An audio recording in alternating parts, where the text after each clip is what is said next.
After transmigrating, I became the only son of the wealthiest family in town. But before I could even celebrate, my parents informed me that I'd been switched at birth. I was just a fake young master. The real young lady would be brought home today. My identity exposed, I felt no anger. Instead, I treated the real daughter who'd replaced me with tenderness. Because I knew from my memories that the Carter family valued sons over daughters. Even knowing their daughter was their true flesh and blood, they still lavished all their love on their son. However, the original owner harbored deep resentment when his sister returned. Daily, he'd either send thugs to harass her, or beat her himself, eventually driving this true young lady to complete darkness. In the end, she severed everyone's limbs, sealed them in jars, so they could continue singing, dancing, rapping, and playing basketball. I figured no matter what, I had to stay on good terms with her. 3 days ago, the original owner plotted to trick Lily Carter and drive her out of the Carter household. But he overplayed his hand, and actually fell to his death, which conveniently gave me the chance to slip in. I lay on the bed and opened my eyes, immediately spotting Lily standing at the door. She noticed my gaze. David Carter and Rebecca Carter also looked toward the door. When they saw the girl, their expressions instantly turned ice cold. Is this how the Carters behave? Having you hide behind the door, eavesdropping in secret. You're the one who hurt your brother so badly. Why don't you get over here and kneel down to apologize? Lily cautiously stepped into the room, calling out softly, "Mom, Dad. Don't call us Mom and Dad. An unlucky girl like you. If it weren't for you, would Ethan have fallen down the stairs? I think you're hiding malicious intent, trying to harm Ethan. Hand over that ring right now." Rebecca snapped after making her judgment. Mr. Carter should just send her back to the countryside. David spoke up as well. Being scolded by both of them left Lily choked with injustice as she called out, "Mom, Dad. Are you really my biological parents? I also fell down those stairs that day." Rebecca gave a cold, contemptuous snort. "That's what you deserved. I don't know how your foster parents raised you to turn out so vicious." Lily's eyes reddened with grievance. She looked up at me, hatred burning in her gaze. "Are you satisfied now? Shut your mouth. You're clearly a homewrecker. And now you dare frame Ethan." Rebecca raised her hand, a slap about to land across Lily's face. I lunged forward, blocking the space between Lily and Rebecca, because I knew, if that slap landed on Lily's face, it would directly sever her relationship with the Carter family. And driving Lily out of the Carter household was the beginning of her descent into darkness. Lily's foster parents had passed away, leaving behind their house, which her uncle had seized. From then on, Lily slept under bridges, eating garbage when hungry. That's when she began to resent the Carters, vowing to destroy them completely. A crisp sound rang out. Lily squeezed her eyes shut. But the expected slap never landed on her face. All she felt was being pulled into a warm embrace. "Ethan, are you all right?" Rebecca asked in panic. She never expected that I would use my body to shield Lily. My face twisted in pain, teeth clenched. But my expression showed only heartache. "Mom, Dad. Actually, that day I saw the stairs were dirty. I wanted to clean them myself. Lily was just helping me. Please don't be angry anymore." My little sister finally found her way home. How could we send her back to the countryside? Besides, if anyone should go back, it should be me. Rebecca and David sighed. "Ethan, you'll always be our son. Since you've said so, then let her stay." Then she turned to Lily, her voice cold. "Don't forget who you have to thank for being allowed to stay in this family, in the Carter household. If you cause us even the slightest loss, you'll be sent back to the countryside immediately." After seeing my parents off, I realized I was still holding Lily. I let go, looking up and down at this future villainess. Lily was 17, petite, clearly severely malnourished, looking more like 14 or 15. Thick bangs covered half her face. Her whole presence seemed gloomy. She wore a thin, torn school uniform, looking completely out of place in this luxurious villa. I reflexively brushed back the bangs covering Lily's face. A radiant beauty emerged. She noticed my gaze. Lily slapped my hands away, carefully stepping back 2 paces. Don't think that just because you helped me today, I'll be grateful to you. Don't forget, it was you who told me to clean the stairs that day. And deliberately bumped into me. That's what made me fall down the stairs. I raised an eyebrow. I don't care. Either way, I helped you today. You owe me now. If you don't repay me, I'll tell Mom and Dad. As for what happened with Lily, what does the original owner have to do with me? Might as well use this to settle scores. And smooth things over with this future villainess. Lily clenched her fists, but then relaxed them helplessly. Though she was still cursed in the Carter household. At least she had shelter. You really are a bastard. She ground out through gritted teeth. What do you want me to do? Be my little bodyguard for the day? Follow all my arrangements? Lily frowned. She didn't know what method he planned to use to humiliate her, but she had no room to negotiate. She could only endure and nod. I grabbed Lily's wrist. Let's go. First, I'm taking you shopping for some clothes. We headed to the underground garage. Rows upon rows of luxury cars parked neatly. I selected a Lamborghini. Get in. Lily froze, hesitating before sitting down. She remembered how last time she rode in my car, I'd given her a look of contempt, saying she'd contaminated the vehicle. After that car never appeared in the garage again.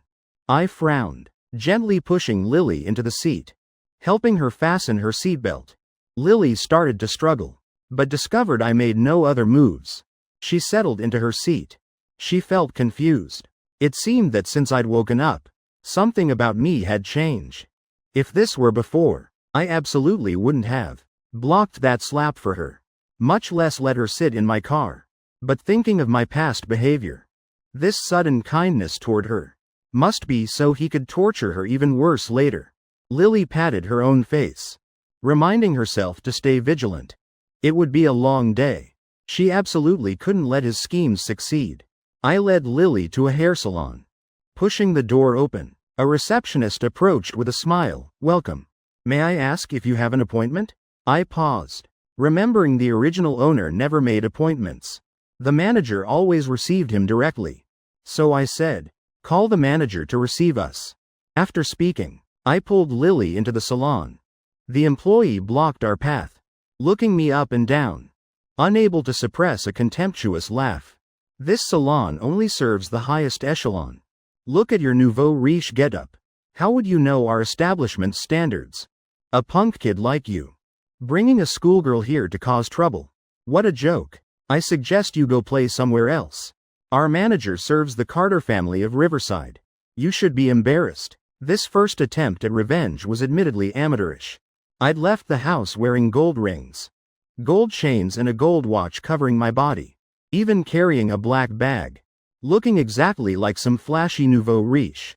The employee glanced at Lily, humiliating her. A girl like you doesn't even know how to keep herself clean. Just bringing shame to your school.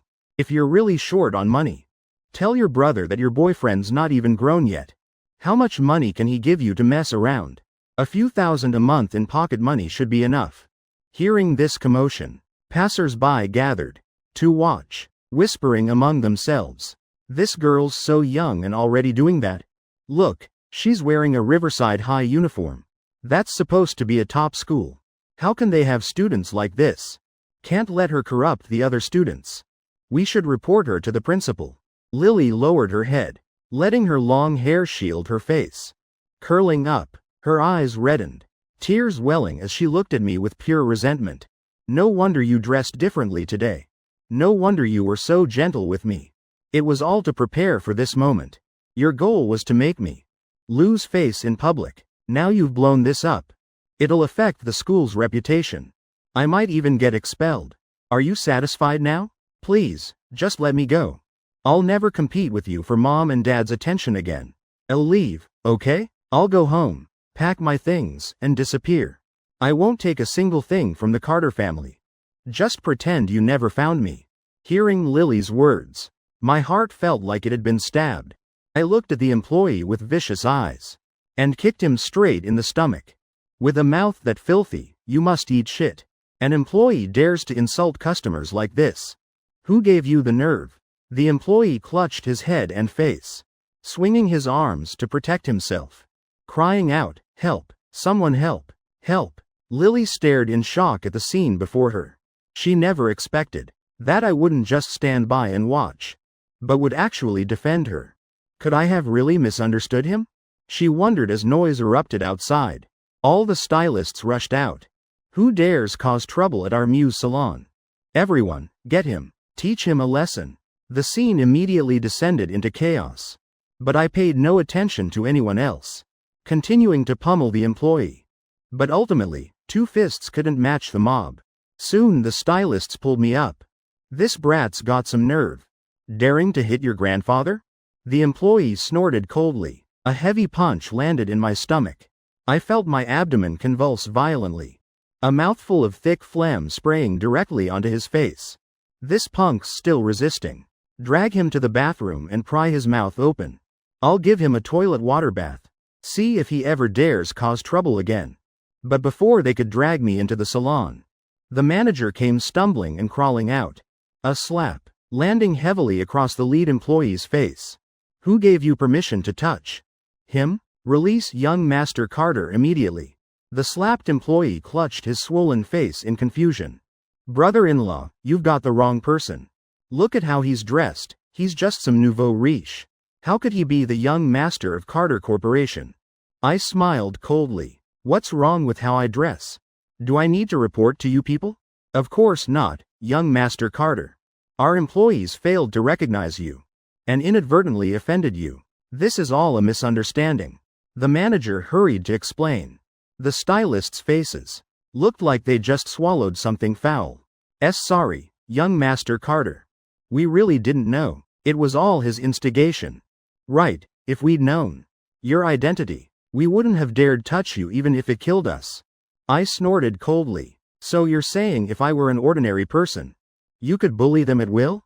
Hearing my words, the stylists' backs ran cold with sweat, their eyes pleading as they looked at the manager. What are you waiting for? Get on your knees and apologize to young Master Carter. The moment he finished speaking, all the stylists dropped to their knees, slapping their own faces repeatedly. Tisk, tisk, tisk, these snobs. Finally getting their karma. I heard a haircut here costs at least 10,000. Now that they've offended young Master Carter, I doubt anyone will dare come here again. Hearing the crowd's gleeful whispers, I looked at the Muse sign in surprise. 10,000 for a haircut? Is this hair made of gold? The manager, seeing my gaze, sighed and said, Young Master Carter, here's 500,000. Today was my failure in management, allowing them to offend you. Please be magnanimous and forgive us. 500,000? I was stunned. Just getting beaten once could earn me 500,000? Now I just want to hang myself up for people to beat. The manager thought I found it too little. Gritting his teeth, he pulled out another card. Here's another 300,000. This is all my savings from over a decade in Riverside. Please show mercy. I quickly stuffed both cards into my pocket, afraid the manager would change his mind. In the future, I'll convert all this money into gold and hide it really well. Even if the Carter family goes bankrupt, this 800,000 will last me a lifetime. Thinking this, I suddenly looked up tensely, scanning through the crowd for Lily. She was hiding behind a potted plant by the entrance. I jogged over, scratching my head awkwardly. I swear, I didn't plan this. Do you believe me? Lily looked at me deeply. Even if today was unintentional, the video and rumors have already spread everywhere. I'm exhausted. Can you take me home? Lily asked cautiously. I shook my head, firmly refusing. Absolutely not. Today's not over yet. Besides, letting you suffer like this, I need to make it up to you somehow. I turned to glare at the manager. If it weren't for these bastards, I'd have bonded with Lily already. Without letting her react, I grabbed her hand, pulling her toward another salon. As soon as we entered, the receptionist greeted us with a warm smile. Welcome, beautiful couple. Do you have a preferred stylist?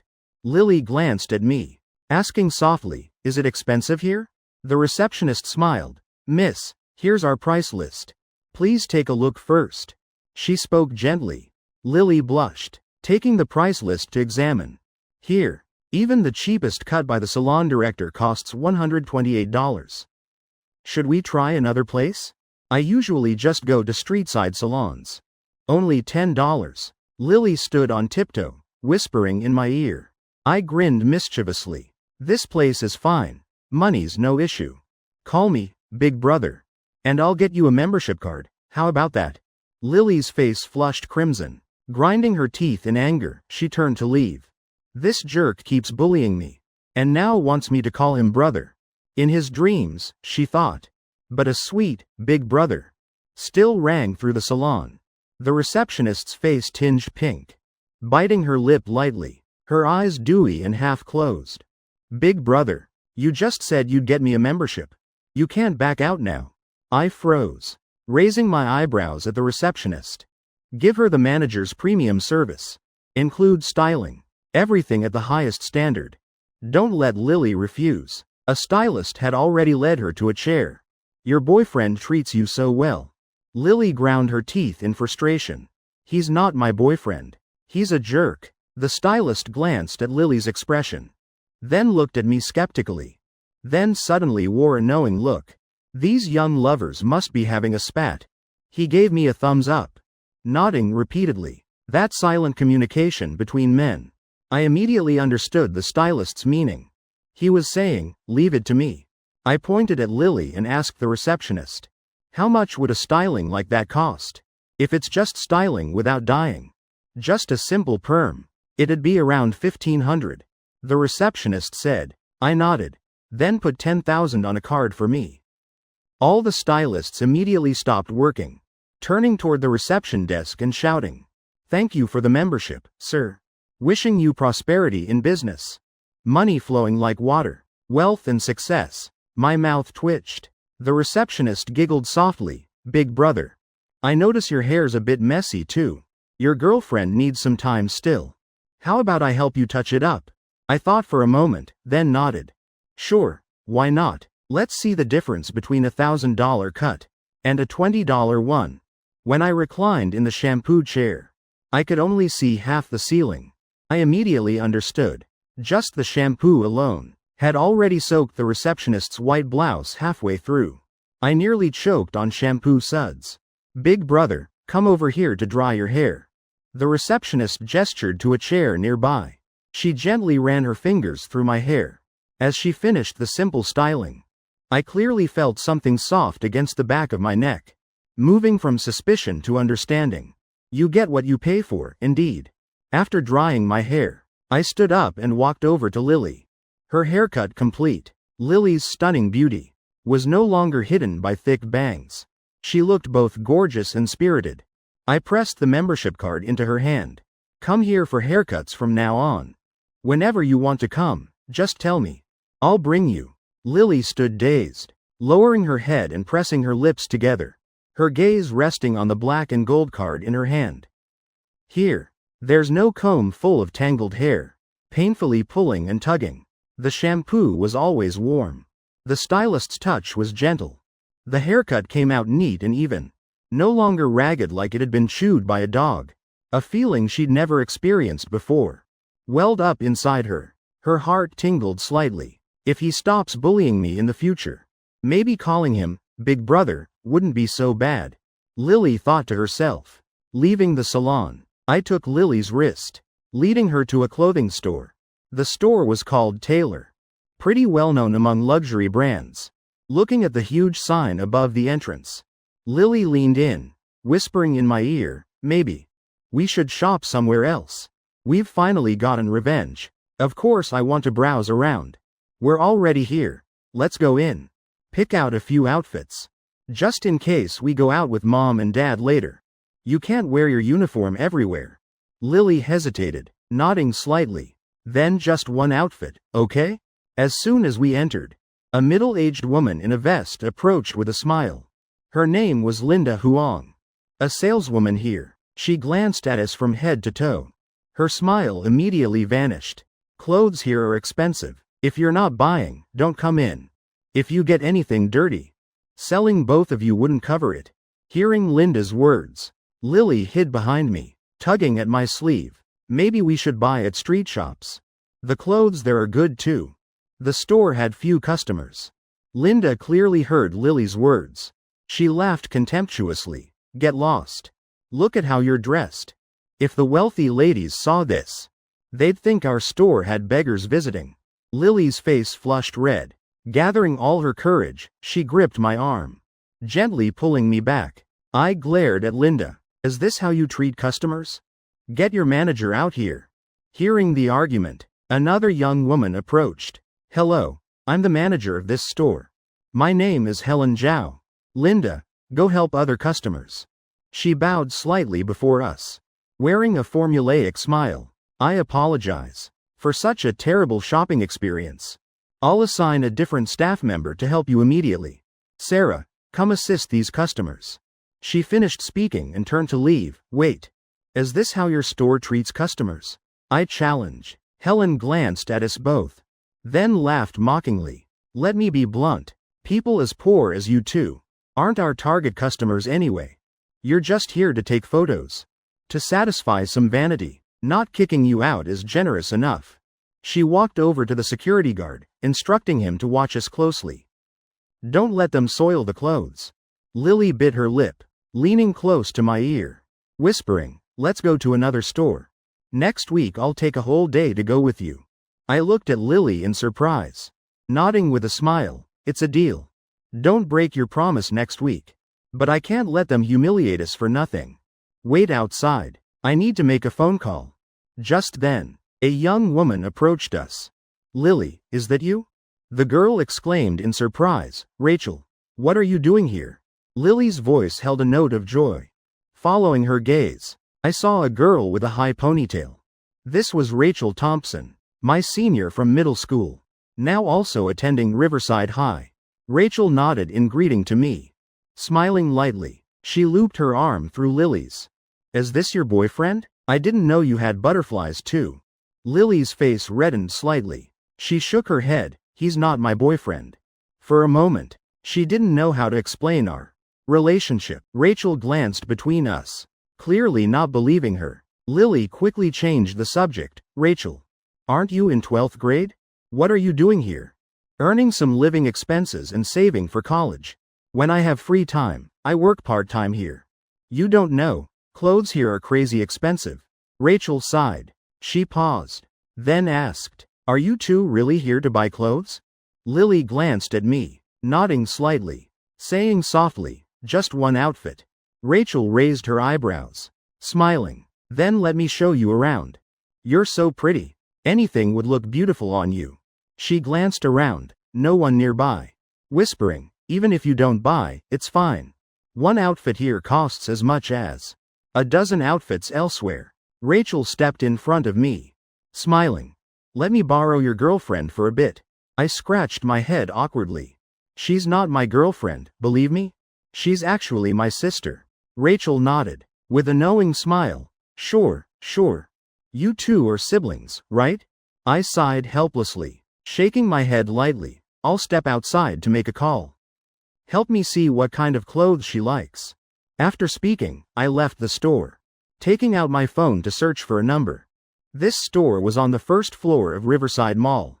The entire Riverside Mall belonged to the Carter family. The person in charge of operations was a middle-aged man named Victor Wong. The phone rang. Victor answered immediately, his voice respectful. Hello? Young master, are you at Riverside Mall today? I already told them to lower the difficulty in the arcade. I snorted coldly, my voice displeased. Uncle Victor, our Riverside Mall. Can just anyone waltz in now? I'm at the Taylor clothing store on the first floor, being cursed at by their employees. Call the store owner here for me. I want to see what kind of owner would train such dog-eyed employees. Hearing me finish, Victor erupted in anger. What, they dare bully even our young master? I'll get the owner there immediately. If they don't give you a satisfactory explanation, I guarantee that store will shut down. Ending the call, Victor opened his contacts, finding the store owner's number. The phone barely connected before he started cursing. Marcus, what kind of employees are you hiring? They even dared curse at the Carter family's young master. You have 20 minutes. If you're not at Riverside Mall, don't bother opening tomorrow. Marcus stared blankly at his phone screen. Victor's words echoing in his head. My employees cursed at the Carter young master? The Carters of Riverside were notorious for protecting their own, especially toward their playboy young master. They spoiled him to the heavens. Thinking of the consequences of their revenge, his whole body trembled. This is bad. I need to get there now. How many minutes do I have left? After finishing my call, I returned to the store. Under Rachel's guidance, Lily tried on a short black dress. Her naturally cold, noble temperament, in this outfit, was like a proud black swan. I couldn't help but stare. See? I told you this one suits you best. Look, your boyfriend's mesmerized. Rachel teased. Lily noticed my gaze. Her face immediately flushed crimson, hiding behind Rachel. I gave them both a thumbs up. This one's really beautiful. We came all this way. Pick out a few more. Rachel excitedly pulled Lily, leading her into the fitting room, continuously bringing out outfits for her to try. From cool senior girl to adorable girl next door. No matter the style, Lily pulled it off effortlessly. Watching Lily continuously try on clothes without buying, Linda and Helen exchanged glances, their expressions growing increasingly disdainful.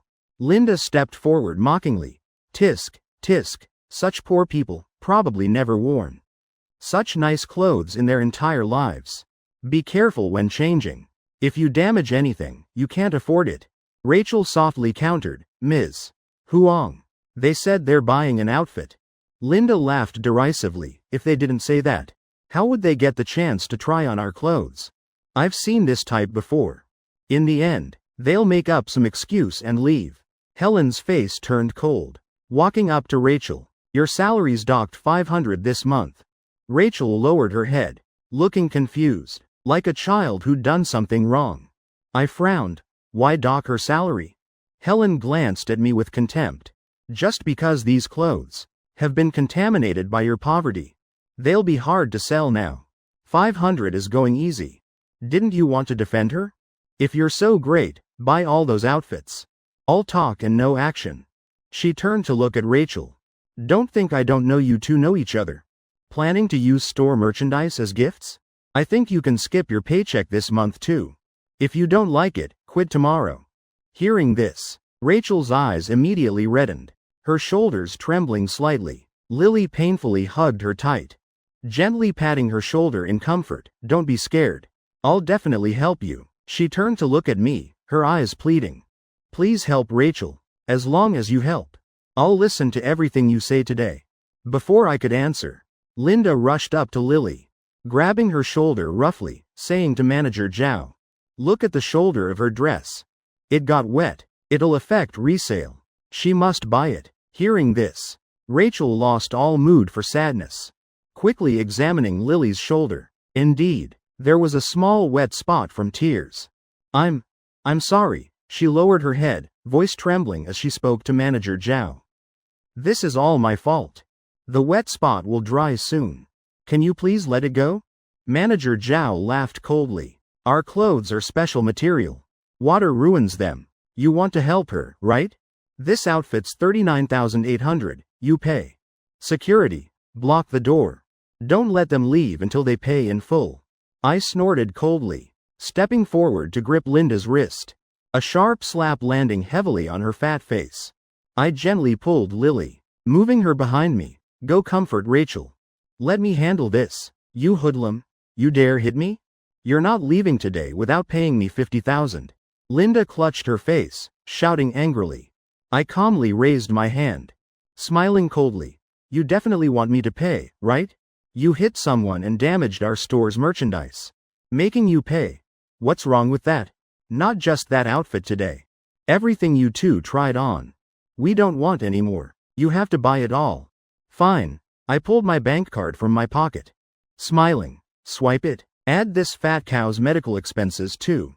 But swiping my card is easy. Getting your money back later will be damn hard. Thinking of $50,000 coming her way. Linda grinned wickedly. We'd be crazy to refund you. Helen, swipe it quick. Before there's nothing in the account. When the payment successful notification sounded, everyone except Lily froze in shock. This guy actually has money? Linda exclaimed. Then her face broke into a maniacal grin. Hurry up. Transfer me 50,000. Trading one slap for 50,000. She'd laugh about this even in her sleep. Helen stared at the bank card in her hand. Remembering my earlier words, a bad feeling suddenly bloomed in her chest. She examined me more carefully. Gold chain, gold watch. Rich second-generation energy radiating unmistakably. Must be some land compensation kid. Out here squandering money. Thinking this, her uneasy feeling immediately vanished. She even felt slightly pleased.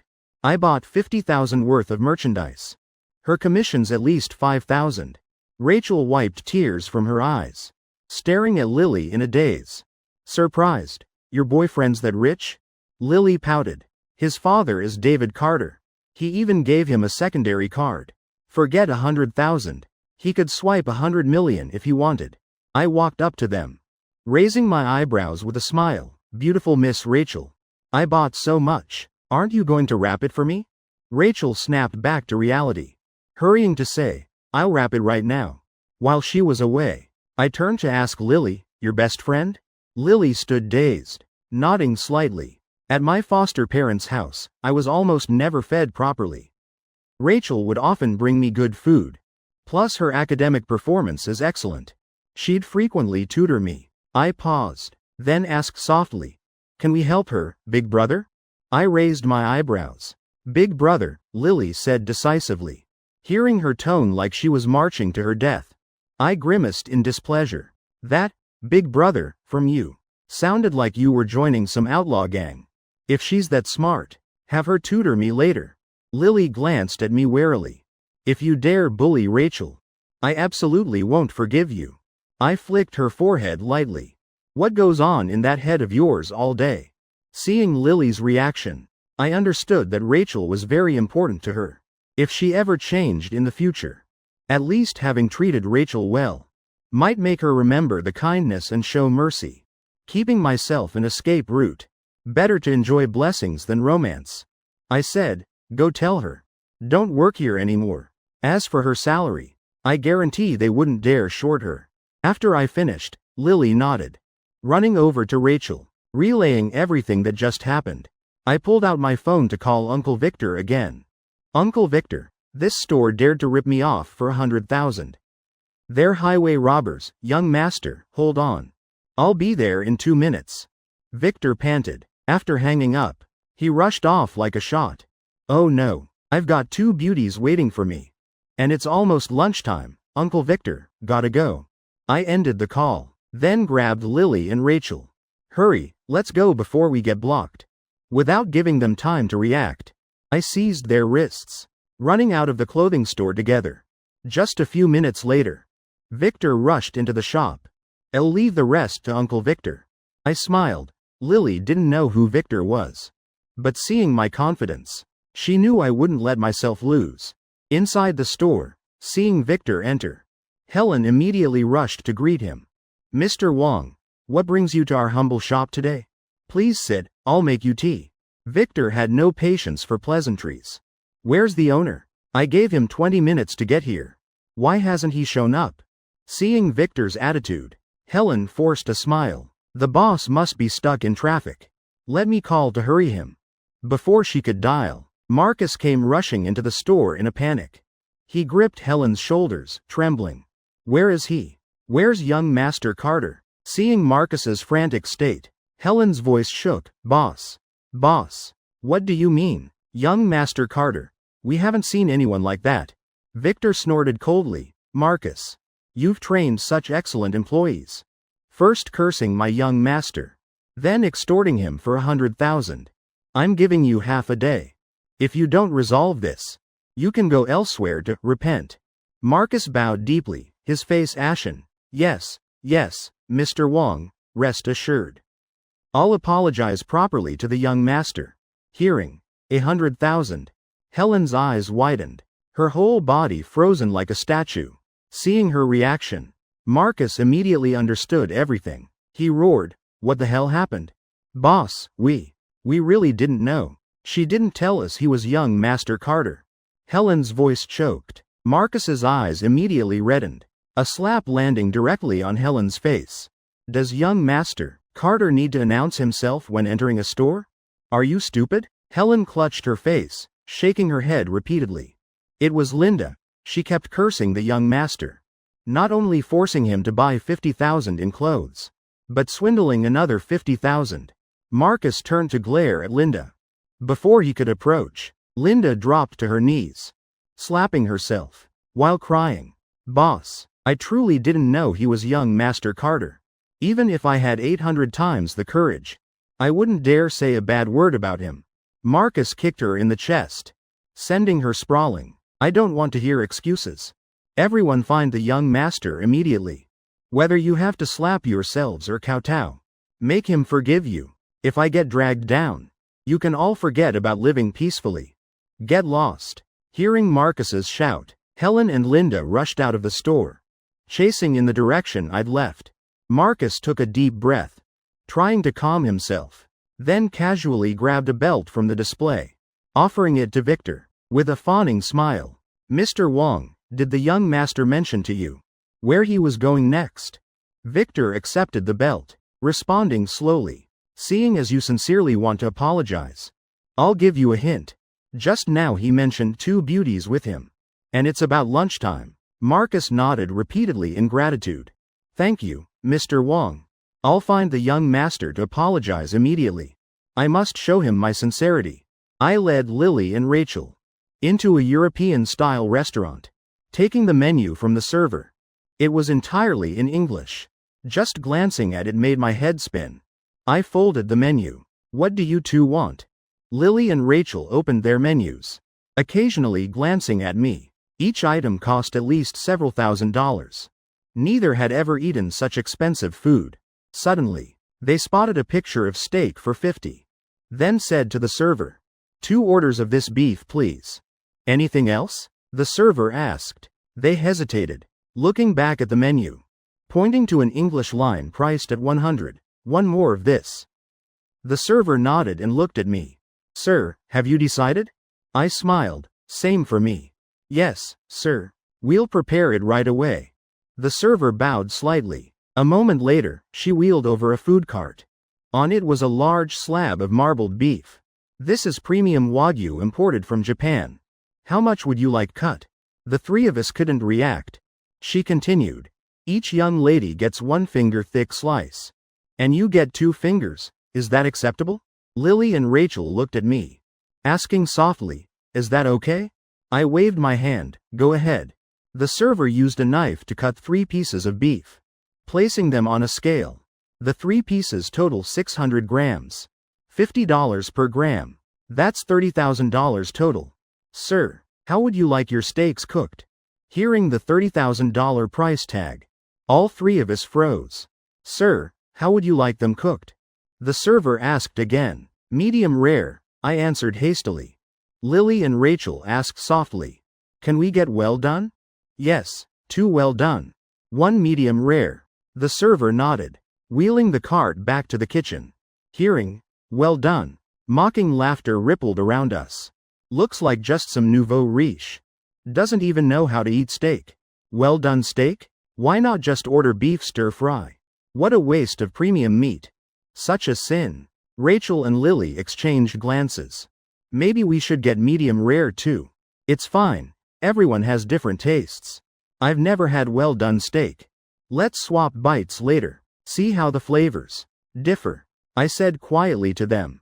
Then looked toward where the chatter came from. Suddenly I said loudly, right. Who would eat such good beef well done? I usually wait till the sun's just hitting the cow's back. Then grab its rump and take a bite. Hearing my nonsense, Lily couldn't help but burst out laughing. Rachel teased. Your boyfriend's really funny. He's not my boyfriend. Lily quickly corrected. Okay, not your boyfriend. Then he's my boyfriend, happy? Rachel joked helplessly. You two clearly look so close. Yet you keep denying it. But this place's beef is ridiculously expensive. 1 tiny piece costs more than my whole year's salary. Rachel sighed. Lily nodded in agreement. It's really too expensive. She looked at Rachel's excitement, saying softly to me in a pleading voice, "Can you please not leave halfway through today?"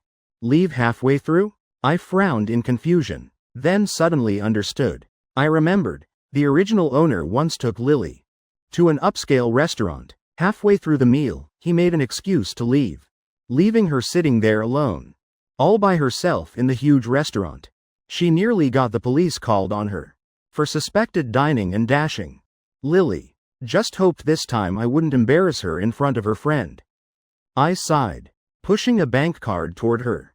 This card should be enough for you. Lily looked at me, confused. Why? Because you don't seem to have any sense of security. Lily pondered for a moment, then pushed the card back. I'm sorry. This is too much money.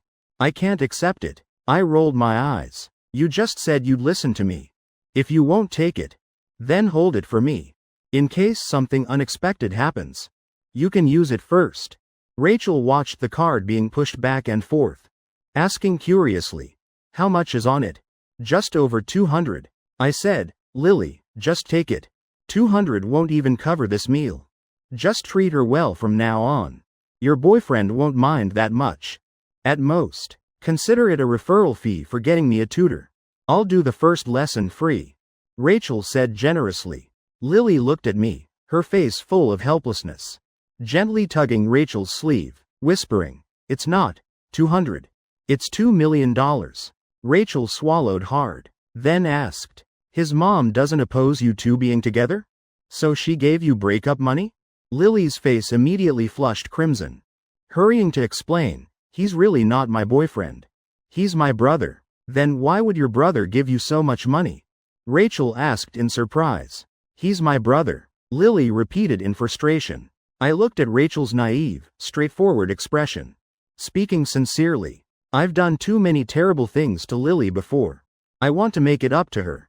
You're her best friend. You'll help me, right? Seeing my gaze, Lily pouted, reminding her, "Rachel, don't let him fool you. He only likes girls who are pretty and have perfect figures like you. I think he's finding excuses to get close to you. Be careful when tutoring." Rachel thought for a moment, asking softly, "So normally, how much breakup money does your brother give ex-girlfriends?" Hearing Rachel's question, I suddenly remembered a plot point. The company Lily founded was able to develop rapidly, thanks to extremely strict cost control. And the person managing production and operational costs was a girl named Rachel Thompson. Thinking about how she'd become Lily's right hand in the future, I didn't hesitate, deciding I had to recruit her first. I coughed lightly twice, then asked, "Are you really short on money right now?" Rachel pouted. "Recently my mom's health hasn't been good. She can't work. We probably don't have much money left at home." I nodded, speaking seriously. "So you're planning to deceive the pure feelings of a boy like me? So my mom will pay you 500,000 to break up?" Rachel couldn't help but laugh. "Kidding. If your aunt really offered 500,000, I'd say I'm pregnant with your baby. The kid needs another 500,000. Seeing them joking happily, Lily immediately felt her heart flutter anxiously. She knew I could casually produce 500,000. She gently pulled Rachel's sleeve, pulling her behind herself, warning me, "If you dare bully Rachel, I'll tell Mom and Dad." I raised my eyebrows. How is two people liking each other bullying? Rachel joined in the teasing. "If you really give me 500,000, I'd be willing to be a live-in caregiver." Gladly. Just then, the server wheeled the food cart before us. "Sir, ladies, your steaks are ready." Before I could speak, Helen and Linda burst into the restaurant, dropping to their knees before me. "Young Master Carter, our boss is going crazy looking for you. Please come back with us." They glanced at each other, repeatedly slapping their own faces hard, the sharp sounds echoing through the quiet restaurant. Hearing this, I just wanted to find a hole to crawl into. Today, I don't know why I got involved with that store. This is beyond embarrassing. People who looked down on me earlier now burst into mocking laughter. Looks like he stole Daddy's money to chase girls. Acting so arrogant before. Bet he'll get his ass beaten at home. I shrank my neck, not daring to speak. Seeing my misery, Lily couldn't help but snicker. Rachel also linked arms with her, laughing uncontrollably. Go ahead and laugh. If I hadn't helped you too, would I be this humiliated? I muttered, rolling my eyes. Saying to Helen and Linda, go apologize to them quickly. Wait for them to forgive you, then we'll talk. They froze, then turned simultaneously, loudly saying, Miss, this is all our fault. We truly didn't recognize your status. Even if you gave us 100 livers, we wouldn't dare treat you like that. Lily and Rachel quickly lowered their heads, covering their faces, awkwardly looking at them. I laughed out loud. After apologizing for so long, are you two going to forgive them or not? Both girls glared at me. Sarah, help me beg the young master for forgiveness. If we're not forgiven, we'll lose our jobs. I still have mortgage and car payments every month. Helen pleaded. That's right. We were the ones who hired you. You wouldn't have the heart to be cruel to us, would you?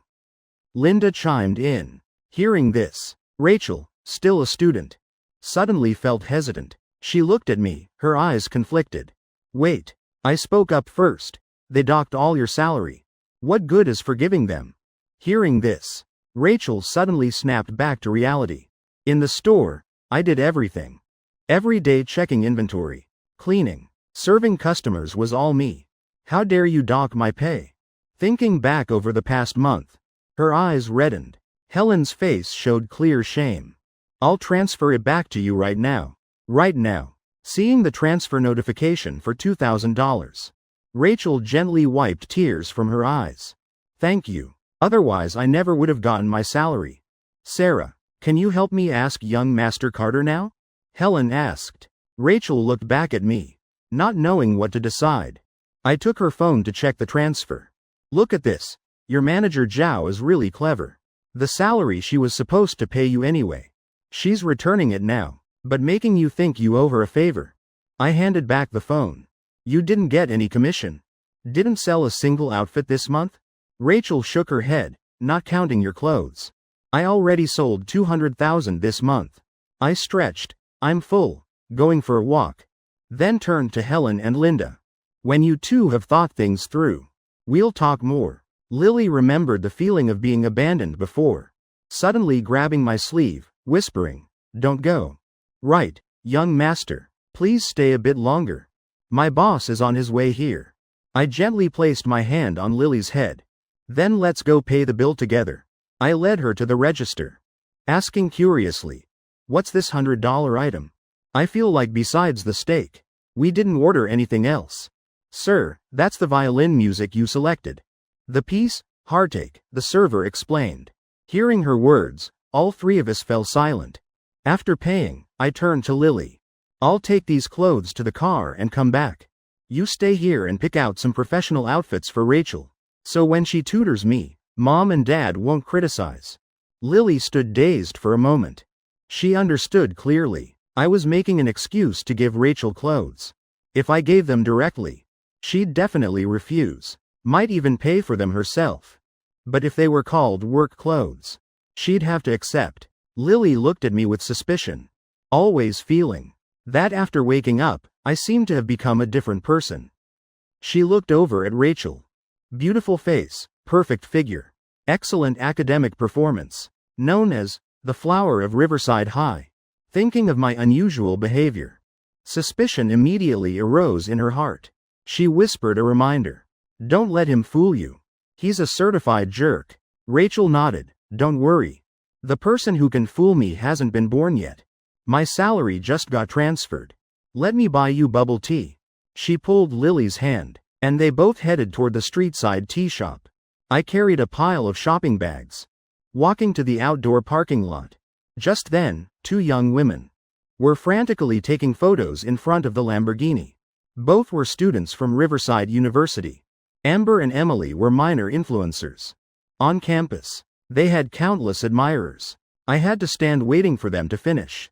It's rare to see such a luxury car. The two girls sat right on the Lamborghini's hood, striking all kinds of sexy poses, occasionally checking their photos, then squealing in excitement. Girl, this one's gorgeous. My legs look endless. Perfect. This shot's amazing. This car photographs so beautifully. I wonder whose car this is. Who knows, maybe later. We'll even get to take some shots inside. Suddenly Amber looked at me, frowning. He's been standing there this whole time, hasn't he? Following her gaze. Emily noticed me too. Yeah. He's been standing there forever. The way he's staring is disgusting. And dressed so sloppy and wrinkled. No taste at all. I bet. He's planning to ask for our numbers.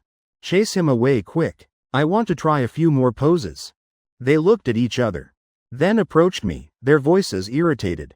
Hey, can you not stare at us with those perverted eyes? I scratched my head awkwardly. I'd been too busy admiring the long legs in black stockings and curly hair. Completely unaware of what my face looked like. I coughed lightly, asking softly, "Are you two done taking photos?" The two girls laughed mockingly. You're not planning to take photos with this car too, are you? Do you even know what kind of car this is? If you scratch it, can you afford to pay? Hearing their sarcastic tone, I raised my eyebrows, coldly saying, You two definitely want me to leave? Why else? You think we'd keep you around? Or think pretending to be some domineering CEO makes you cool?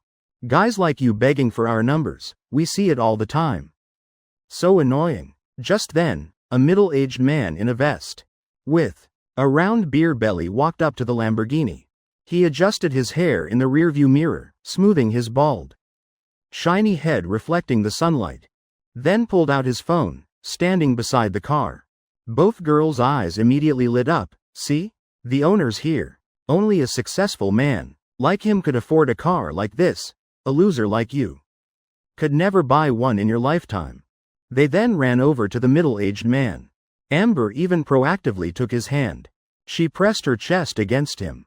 Cooing, Uncle, are you out having fun today? Feeling the softness against his palm. The middle-aged man looked at the two girls before him. Then glanced at the car behind.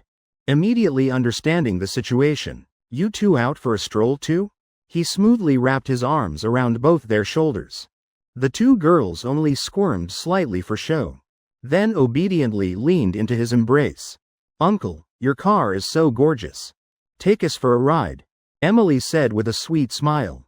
The middle-aged man confidently walked over to open the car door. Discovering it wouldn't open, he fumbled around his body. His face showing slight embarrassment. Must have left the car keys at the villa. He draped his arms around both girls, walking toward a nearby BMW. This one's mine too. You don't mind, do you? From a $20 million Lamborghini to a $300,000 BMW. Amber and Emily's faces showed clear disappointment.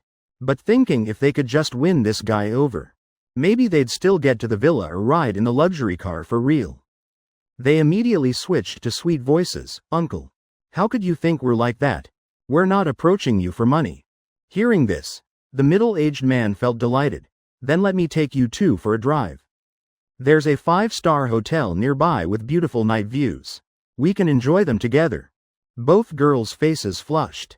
Hearing 5-star hotel and night views, they naturally understood his implications, but still nodded lightly as he was leading the two girls toward the BMW.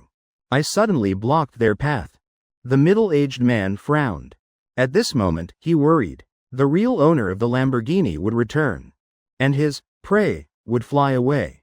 What beggar dares block my way? Get lost, he snarled with irritation. Dirty old man, just give it up. We told you, we're not giving you our numbers. Why are you still clinging like a leech? The two girls chimed in. This argument quickly attracted the crowd's attention. People laughed mockingly. Dude, women like that aren't for you. Even if they went back to their hometown, it wouldn't be your turn. I paid no attention to their words. Just stared at the middle-aged man, asking, This car is yours? He snorted coldly. If it's not mine, then it's yours? Stay away from my car. Even one scratch, you couldn't pay it off in your lifetime. I said nothing, quietly pulling from my pocket a Lamborghini key, the Golden Bull logo on it, glinting in the sunlight, nearly blinding everyone. Holy crap, this guy's got the real key. Could he actually be the owner? No way. He could work his whole life and never afford it. Do you know how much this car costs? Probably bought a fake lighter with the car logo online. Just to trick naive girls. The surrounding crowd looked at me with contempt. As if I were a scammer. Didn't expect this guy to prepare such thorough props. These days, scammers are everywhere. Probably tricks girls to hotels. Then says his project failed and needs investment. Don't waste time with this type of man. Who scams money and hearts. There's a new Japanese restaurant in South District. Let me take you to there. The middle-aged man said.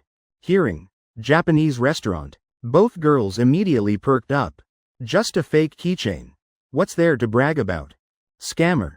Didn't expect to meet the real car owner today. I said nothing. Just lightly pressed the button on the key. The Lamborghini's lights immediately flashed twice. The noisy space suddenly fell silent. I whistled as I opened the car door, tossing the pile of shopping bags onto the back seat. Both girls stared blankly at my actions, suddenly finding the way I closed the car door. Heart-stoppingly handsome, they broke free from the middle-aged man's embrace, glaring at him angrily, demanding coldly, "Didn't you say this car was yours?" Amber even stepped forward, slapping him hard across the face. "You disgusting old pervert." The middle-aged man knew he was in the wrong. Just snorted coldly. "Thought you two were so virtuous. You're just gold-digging brats." After the middle-aged man left, the surrounding crowd began whispering, "These two girls are real gold diggers." The moment they knew the car wasn't his, they turned on him instantly. Dressed so provocatively, obviously not decent people, trying to seduce men with their bodies. Treated that young guy so badly before. Turns out he's the real rich one. Hearing the scolding around them, both girls ran over to me with tears in their eyes. "Sir, we were tricked, we're so upset. Please don't be angry with us. No wonder you stopped that man earlier. You were trying to protect us, weren't you?" I glanced at them, pondering for a moment, then said, "Actually, I'm not the owner either." "Sir, stop joking. If you're not the owner, how would you have the keys? We're not gold diggers. The main thing is, the way you closed that Lamborghini door was so handsome it made my heart race. I'm just the driver for my boss. He's out walking around. Asked me to bring the stuff to the car first." Hearing this, both girls' expressions flickered. They examined my outfit more carefully, asking in disbelief, "You're really not the owner?" I tugged at my clothes. "Have you ever seen a rich person dressed this baggy and loose?" "Hey, call your boss over. Tell him to come here," Amber ordered. "If we can meet your boss, we'll definitely give you a big tip," Emily added. Just then, Marcus arrived with Helen and Linda, rushing toward the outdoor parking lot. Marcus was in his early 30s, regularly worked out, his skin well maintained, now wearing a sharp vest. The perfect image of a domineering CEO. This time it's definitely him. He must be the Lamborghini's owner. Look at his presence. Perfect match for that car. You know who he is? He owns the luxury boutique Taylor. The owner of Taylor? No wonder he can afford such a luxury car. Amber and Emily exchanged glances, then smoothed their hair, approaching Marcus. "Hi, can we get to know you? Your car is absolutely gorgeous. We'd love to see the interior. Take some photos, would that be okay? If you agree, we could agree to one condition for you too." Marcus waved dismissively. "That car isn't mine." He looked up, scanning the crowd, finally spotting me. "Young Master Carter. I'm Marcus, manager of Taylor. My poor management led to my employees being disrespectful to you." He turned to Helen and Linda. "You idiots. Get on your knees and apologize to young Master Carter." Helen and Linda immediately dropped to their knees, slapping themselves twice hard. "Young Master Carter, this is all our fault." I leaned against the Lamborghini, asking coldly, "So do you know what you did wrong? We shouldn't look down on customers. The customer is king. Service staff shouldn't discriminate." "Anything else?" I asked. They looked at each other, hesitating, not knowing what other mistakes they hadn't mentioned.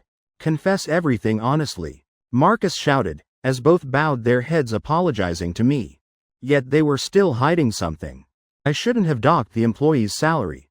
and made her do all the heavy and dirty work. Helen admitted. Seems I visit the store too little. You think the store belongs to you. Docking salaries whenever you want. When did it become your decision? How many more stupid things are you hiding from me? Marcus took a deep breath, adjusting his emotions, then said, Young Master Carter. They're hiring people on their own. And docking employee salaries. I had no knowledge of. But since it happened in my store, I'll take full responsibility. Her salary, I'll pay in full, including all deserved bonuses and commissions. Here's a card with 1 million.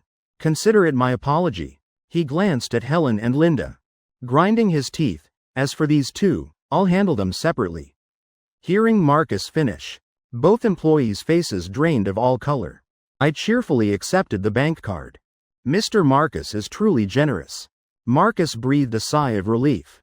My accepting the money meant this matter was resolved peacefully. He only feared I wouldn't accept, and would pursue it to the end. So I've earned 1 million. Just got scolded a few times and got 1 million.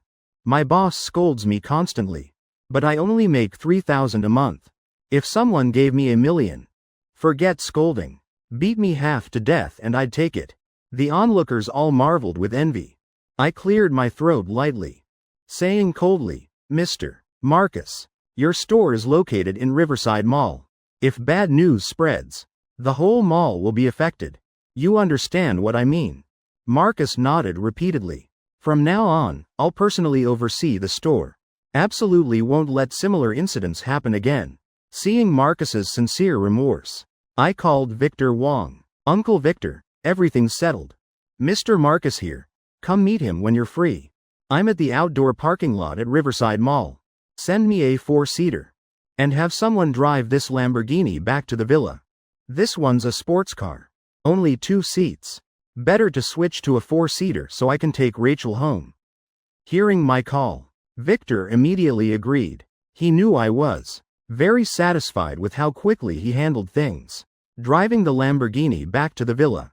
When returning the keys, he could make a good impression on the chairman. If the company gives promotions and raises later, just this alone would be enough to gain favor.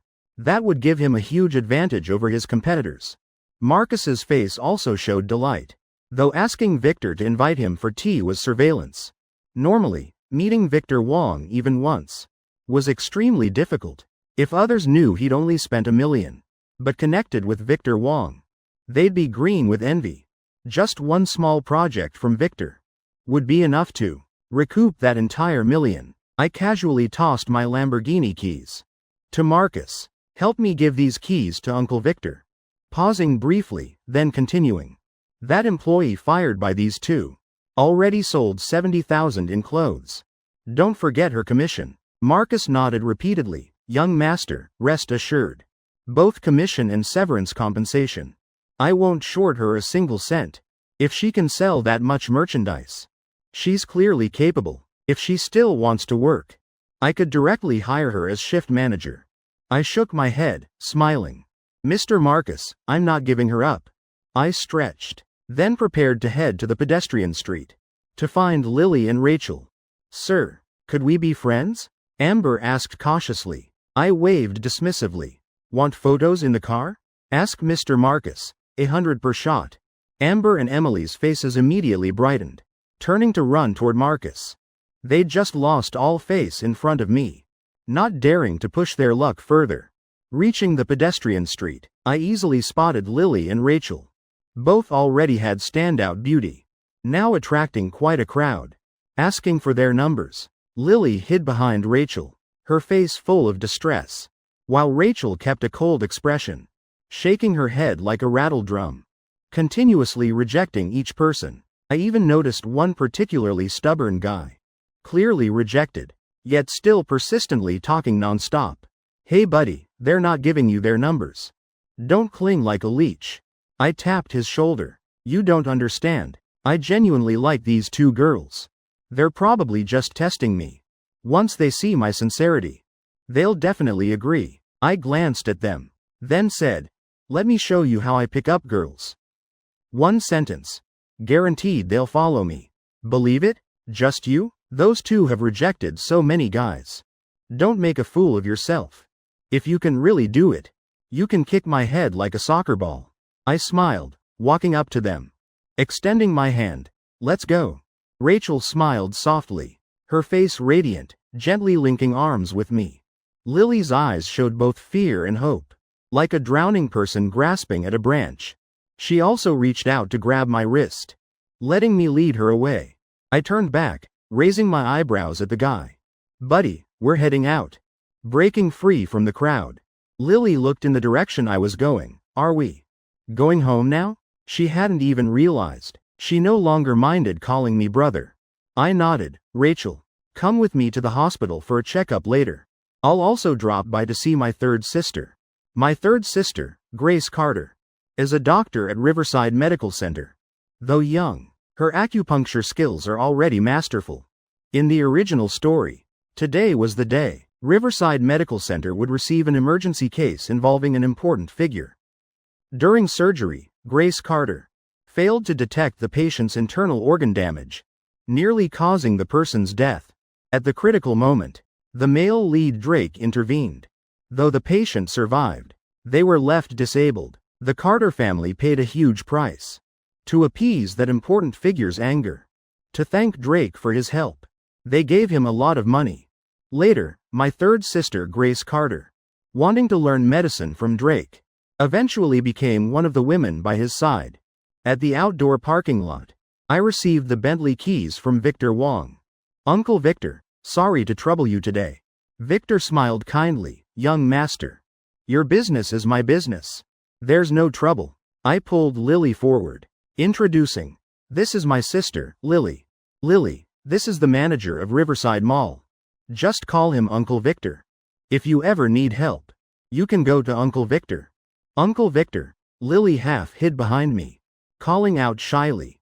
So I can't come to you anymore? She asked softly. I paused slightly, then patted her head. This girl is so endearing. Can't understand what the original owner was thinking. You can find anyone you want. Lily blushed, lowering her head, the corners of her mouth curving up. If that annoying guy could always be this gentle, that would be wonderful, she thought to herself, while Victor looked at me. Then at Lily, taking out a business card. Smiling. Miss Lily, if you need any help, just say so. I took the card and pressed it into Lily's hand, turning to wave at Victor. Uncle Victor, we'll head out first. The car started, and the three of us quickly left the mall, arriving at an old residential area on the city's outskirts. Rachel's rental was here. You can let me off here, Rachel said quietly. My house is right nearby. Just a few minutes walk.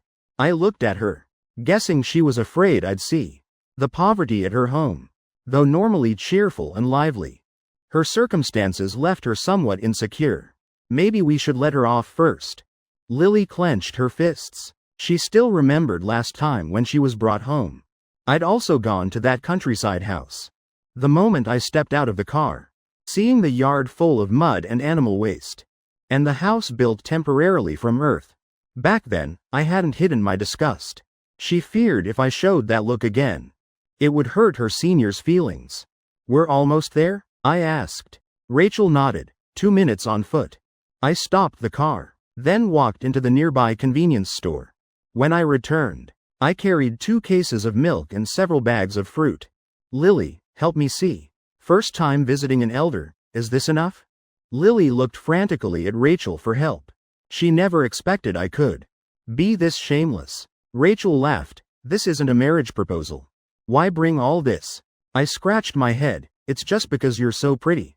I'm worried when you go to college, someone will steal you away. Then I'll probably be single forever. I joked. Rachel blushed, biting her lip. I'm warning you.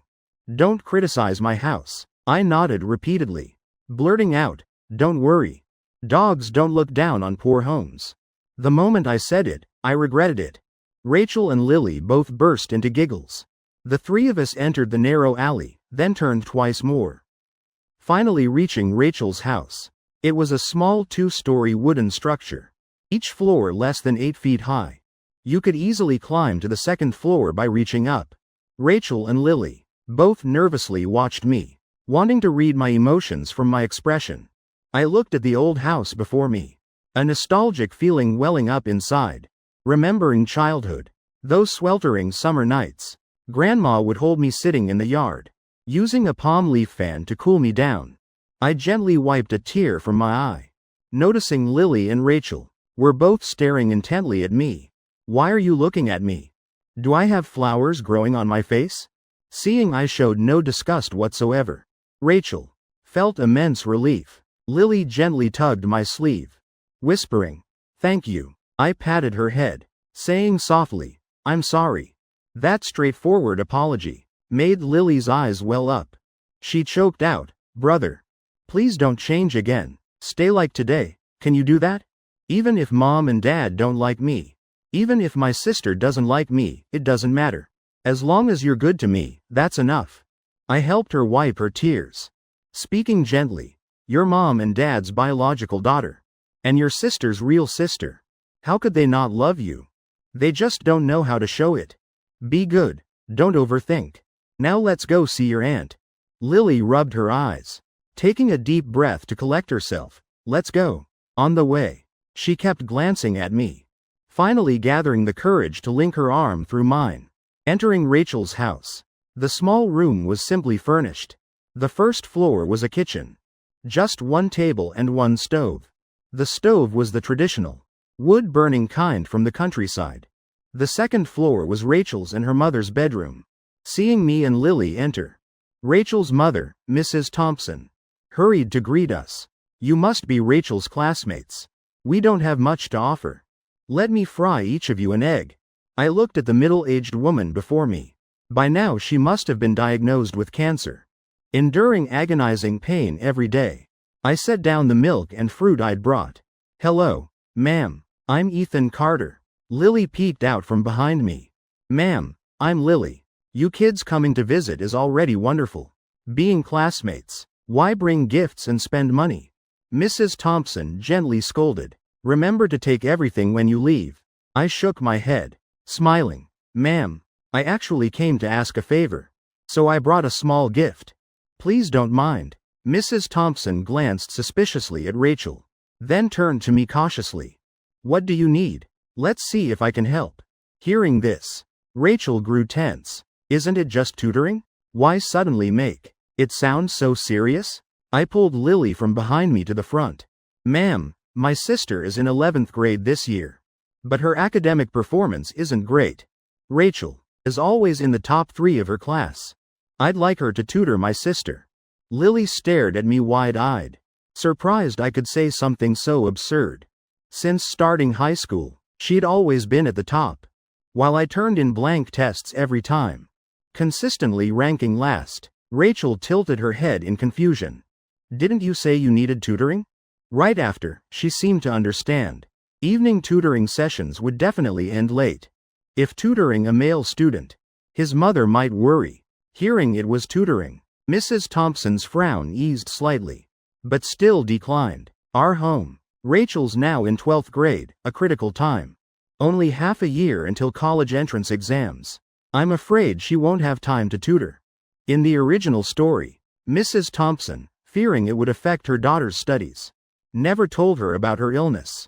When I made this request, I knew she'd refuse, but I patiently continued. "Ma'am, your home is far from school, and doesn't have a good study environment. I have an apartment right across from Riverside High, usually sitting empty. I'd like to invite Rachel to live there, save commute time and let her tutor my sister." Lily understood I wanted to help Rachel get better study conditions, so she added, "Ma'am, it definitely won't delay her studies. Plus, when teaching me, she can review 10th and 11th grade material. Teaching while studying, both sides benefit." Mrs. Thompson hesitated, but still glanced at me warily, worried I was dangerous, wanting to lure her daughter into cohabitation. Sensing that concern, I immediately said, "Ma'am, actually, I have another favor. I hope you'll move in with Rachel when she's tutoring my sister. You can help look after the kid for me." Rachel looked at me in shock. I hadn't mentioned any of this on the way here. "Ethan, I can't keep letting you help like this." "What help? Rent will be deducted from your tutoring fees," I said casually. "Ma'am is resting at home anyway." I also have a hospital. That needs someone to handle mail delivery. Ma'am could do that light work. If your health isn't good, being at the hospital makes care easier. Hearing this, Mrs. Thompson looked at me deeply. All her concerns vanished. With me beside my daughter, he certainly can't do anything inappropriate. Having said this much, refusing further would be rude. I smiled. So please prepare gradually, ma'am. Tomorrow I'll send people to help you move. I still have things to do, so we'll leave first. As I stepped out, Rachel finally recovered. Let me walk you out. The three of us walked through the narrow alley. Rachel kept glancing at me, scolding gently. Why didn't you say beforehand? You were planning to have us move to Riverside. I widened my eyes. If I told you, would you have let me meet your aunt? The rest of the walk, they both stayed quiet. Soon we reached the end of the alley. The Bentley's silhouette gradually came into view. Rachel gathered all her courage, stepping forward to hug me tightly. She pressed her head against my chest. Whispering softly, I wrapped my arms around her too. Sis, my heart hurts. What's wrong? Did I hug too hard? Rachel tried to let go quickly. It's just thinking about buying so many beautiful clothes for you, but letting Lily wear them all. It breaks my heart. Rachel's face turned crimson. She stood on tiptoe, leaning close to my ear. Next time you're free, I'll model them just for you. On the drive to the hospital, I still vividly remembered that embrace. The soft feeling against my chest made the corners of my mouth curve. I had to try hard to suppress my smile. Just maintain this relationship with Rachel. Then cure her mother's illness. Wait until she graduates. I'll recruit her to work for Carter Corporation. I glanced at Lily. This little one probably doesn't know. She just accidentally gave away. A future right-hand woman. Sensing my gaze, Lily glared back, not understanding why. Seeing me zone out like that made her feel irritated. Half an hour later, we finally arrived at the gates of Riverside Medical Center. This hospital had two sections, the main hospital and the Heritage Pavilion. The main hospital served all citizens. Anyone could come for treatment. The Heritage Pavilion, though also open to the public, had a minimum registration fee of $100,000. Ordinary people couldn't afford it. Getting out, I took Lily's hand, heading straight for the Heritage Pavilion. I needed to remind Grace Carter, when performing acupuncture, to check if the internal organs were damaged. Her medical skills were already quite advanced. This patient's case was just too complex, with foreign objects in the body. That's what caused the needles to miss their marks. As Lily and I walked toward the Heritage Pavilion, two medical staff members nearby rushed past carrying a stretcher. On the stretcher lay an elderly man wearing a gray traditional suit. Make way, make way. Patient in critical condition. Extremely urgent. Please step aside. Looking at the unconscious man on the stretcher, I knew he was the important figure from Harbor City. His name was General Shaw, one of the founding heroes of the United States. In his youth, he'd earned countless distinguished military honors. Though now retired from the front lines, his influence in the military remained immense.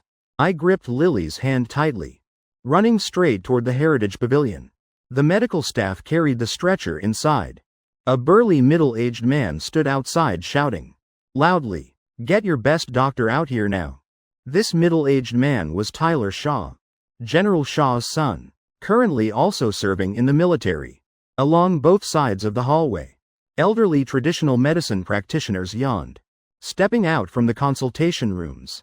Among them was a young woman wearing rimless glasses and a white blouse. She stood out far above the rest. This was my third sister, Grace Carter. Who's the best doctor here? My father's in a coma. Save him quickly. The elderly practitioners exchanged glances. Just from looking at General Shaw and Tyler's attire, they could tell their status was far from ordinary. Grace, see if you can save this patient, one elderly practitioner said. Grace nodded. Lift him onto this bed. A kid this young. Can she even read scans properly?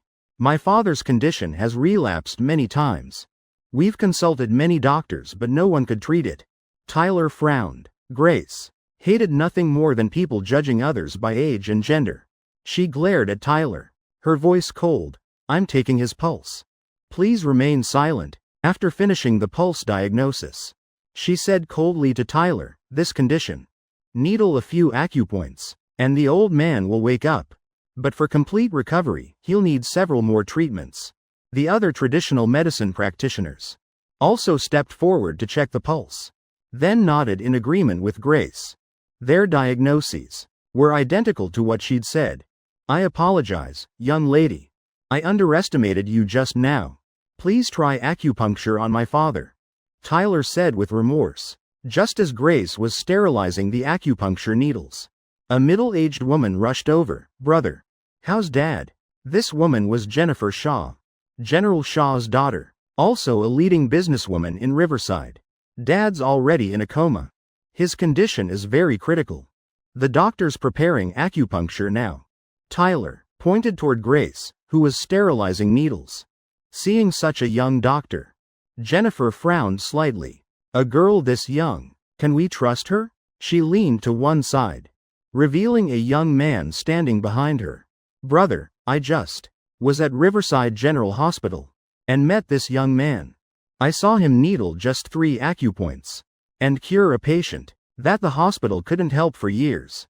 Hearing Dad had another episode, I hurried to bring him.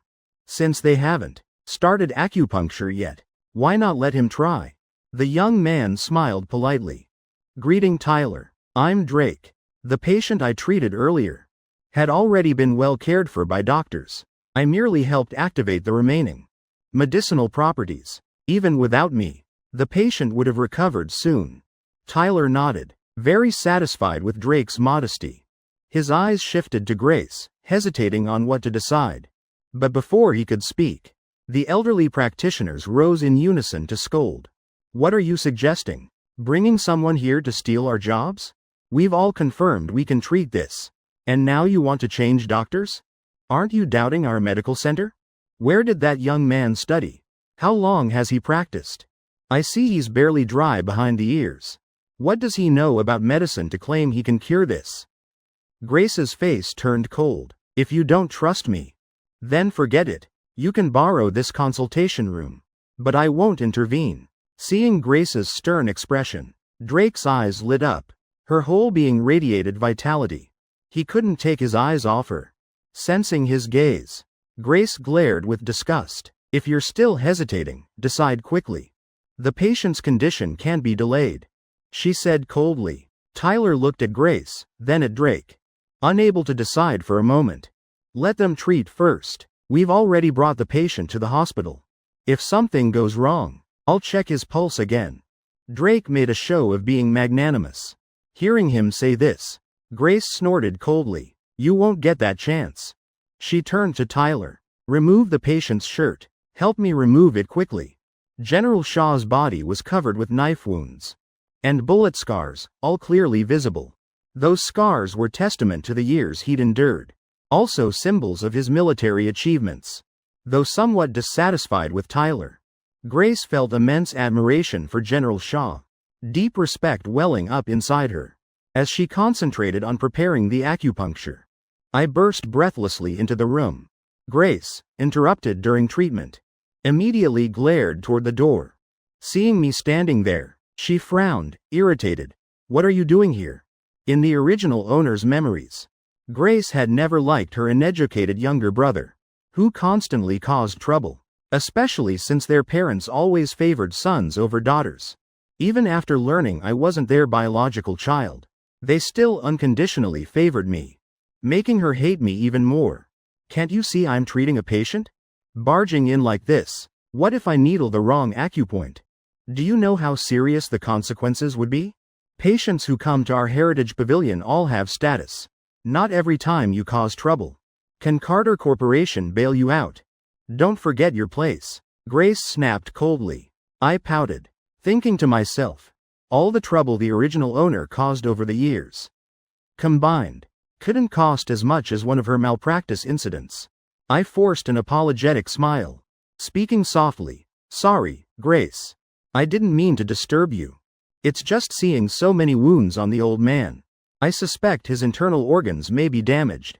There might be bullet fragments still inside. Maybe we should do imaging first. The surrounding practitioners all knew my identity. But hearing me suggest using Western medical equipment, they immediately frowned in displeasure. Young master, our traditional medicine relies on observation, listening, questioning, and palpation. That's enough to grasp the condition. Relying on machines only disrupts our judgment. Exactly, young master. This is the essence passed down by our ancestors. You've never studied medicine. Better not interfere with our diagnosis. I glanced at them all. Actually, if they'd been more thorough with the pulse, they could have detected the problem. But the old man's condition was critical. Plus Drake was standing there watching. From their demeanor, they seemed eager to quickly finish this case. Fine, just be quiet. Sit still and don't make noise. The patient's condition can't be delayed. If something happens because of you, I'll tell mom and dad to throw you out, Grace said icily. I raised both thumbs up, turning to leave the consultation room. Even clay has limits to its patience. Let alone me, who's no statue. Grace and these stubborn old fools wouldn't listen to reason no matter what. I'd have to let them taste some bitterness to learn. This is called respecting others' fate. Just as I stepped out, I ground my teeth. If it weren't for this incident nearly killing General Shaw, then having to pay hundreds of millions in compensation, I would have driven home long ago. That hundreds of millions in compensation would be transferred from David Carter's card. And the secondary card was currently in my hands. In reality, I'd be the one paying that money. To take responsibility for Grace's mistake. Lily noticed my bad mood. Fearfully gripping my sleeve, she worried I was only temporarily interested in treating her well. Now if my mood soured, everything would return to how it was. Seeing Lily's worried expression, I reached out to pat her head. Little sister, if I'm upset, I can take it out on you. As long as you still care about Rachel, I'm already happy. She looked up, showing a small, tentative smile. I scratched my head awkwardly. Just now, patting your head was because you're so adorable. Couldn't help myself. If you don't like it, I won't do it again. I like it. Lily lowered her head, cheeks flushed. I gently pinched her cheek. After Grace finishes examining the patient, I'll borrow a comb from her and brush your hair properly. Lily excitedly clenched her small fists. She felt like the emptiness in her heart was gradually being filled. Then I pressed against the door with her, peeking through the gap at the acupuncture process inside. General Shaw's body was covered with wounds. Some areas had hardened scar tissue, requiring great force for the needles to penetrate. Grace's acupuncture technique had improved tremendously. Her speed noticeably faster. Truly, each generation surpasses the last. Perhaps in just 2 more years, her experience would be enough to surpass mine. Dr. Carter is truly the most gifted person I've ever seen. The surrounding practitioners murmured softly. Seeing Grace's skillful technique, Tyler and Jennifer also breathed easier. Drake's eyes showed burning intensity, shamelessly roaming over Grace's figure, especially when she leaned forward slightly. His gaze grew even more brazen, as if wanting to devour the image. Curious, I gently rested my chin on Lily's head, asking softly, "What do you think of that man?" Lily covered her head, pouting, then looked where I pointed. She shook her head. He's staring at Grace. Plus his eyes are glued to her chest and butt. Should we warn Grace? In the original story, it was Lily's heaven-sent beauty that attracted Drake's attention. He both craved her looks and scorned her past, maintaining only a physical relationship with her. Lily had never received genuine love. She mistook Drake's meager attention for the love she'd always craved. When the truth was exposed, Lily went mad, beginning her revenge on Drake, ultimately becoming the story's greatest villain. Grace is performing acupuncture. We shouldn't disturb her, I said, and Lily nodded. But worry remained clear on her face. I noticed that expression, signaling her to stay quiet. I gripped Lily's wrist, pulling her into the consultation room, positioning myself perfectly between Drake and Grace. Drake frowned, annoyance flashing across his face. But when his gaze fell on Lily's beautiful face, he began staring fixedly at her figure. This guy's a real lecher. Seeing his look, I thought to myself. I pulled Lily forward, one hand gripping her wrist, the other resting on her shoulder. Lily seemed slightly dazed, shyly stepping back, then gently leaning her head against my chest. I remained focused on Grace's needle movements, not noticing Lily's small gesture. The acupuncture process had reached its final stage. General Shaw's limbs trembled twice. His eyes opened just a crack. Grace wiped sweat from her forehead, removing the last needle. The final acupoint was at the chest center. Once needled, the patient would immediately wake. She aimed at the acupoint and slowly inserted the needle. Suddenly sensing something felt wrong with the needle, as if something was blocking it. She rechecked the acupoint, discovering no error. Before she could react, General Shaw's eyes flew open, spitting out a mouthful of blood. The needle in his chest was slowly pushed outward. Where the needle entered, blood kept seeping. What's happening? Why is this happening? Didn't you say you could cure him? Tyler exclaimed in shock. I don't know. The acupoint was completely accurate.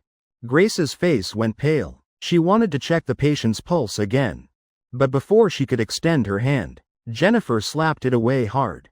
You inexperienced brat, what do you know about acupuncture? Are you using my father for practice? Is this how the Carters treat patients? Tyler covered the wound on his father's chest, then turned to shout at the practitioners. If anything happens to my father today, the entire Carter family will be buried with him. Someone get over here and save him. The elderly practitioners exchanged glances. None dared step forward. If General Shaw died right now, the medical responsibility would fall entirely on Grace. But if they intervened, they'd share half the responsibility. They'd also examined his pulse earlier, and all believed her approach was correct. Perhaps it was just the patient's unique constitution, and Grace was simply unlucky to encounter this situation. Let me check his pulse once more. Grace's eyes showed panic, nearly in tears. Carter Corporation was 3 generations of her family's life work. If it was destroyed because of her, she'd have no face left to live. Get lost. You're the incompetent one. Who nearly killed my father? You rich families. Just use professional credentials to polish up your daughters. Then use them to seduce wealthier men. Want to gild yourself? Fine. Why use my father's life as the price? What the hell were you thinking? Jennifer sobbed in rage. I didn't. Please give me another chance. Grace pleaded, trembling. Jennifer snorted coldly. Give you another chance? So you can kill my father? You vicious woman. Get out of my sight. According to the original plot, Drake would now step forward to resolve the situation, saving General Shaw's life. But he'd deliberately leave complications, not curing him completely, causing General Shaw to lose the use of both legs. Then he'd use treating General Shaw as an excuse to frequently visit the Shaw family, gradually building close relations with them. Grace, grateful he'd saved her, would develop feelings for him, while he'd use medical exchanges to get closer to her. Though that incident nearly cost someone their life, leaving her deeply traumatized, never daring to treat patients again. This time was a genuine medical accident. Please give me another chance to make amends. Grace bit down hard, dropping to her knees to beg. Just then, Drake stepped forward. Actually, her acupuncture process was flawless. It may be due to the patient's special constitution causing unexpected reactions. Let me check his pulse. Grace looked at him gratefully. She never expected that after the incident, the practitioners at Heritage Pavilion would all avoid responsibility. Only Drake would speak up in her defense.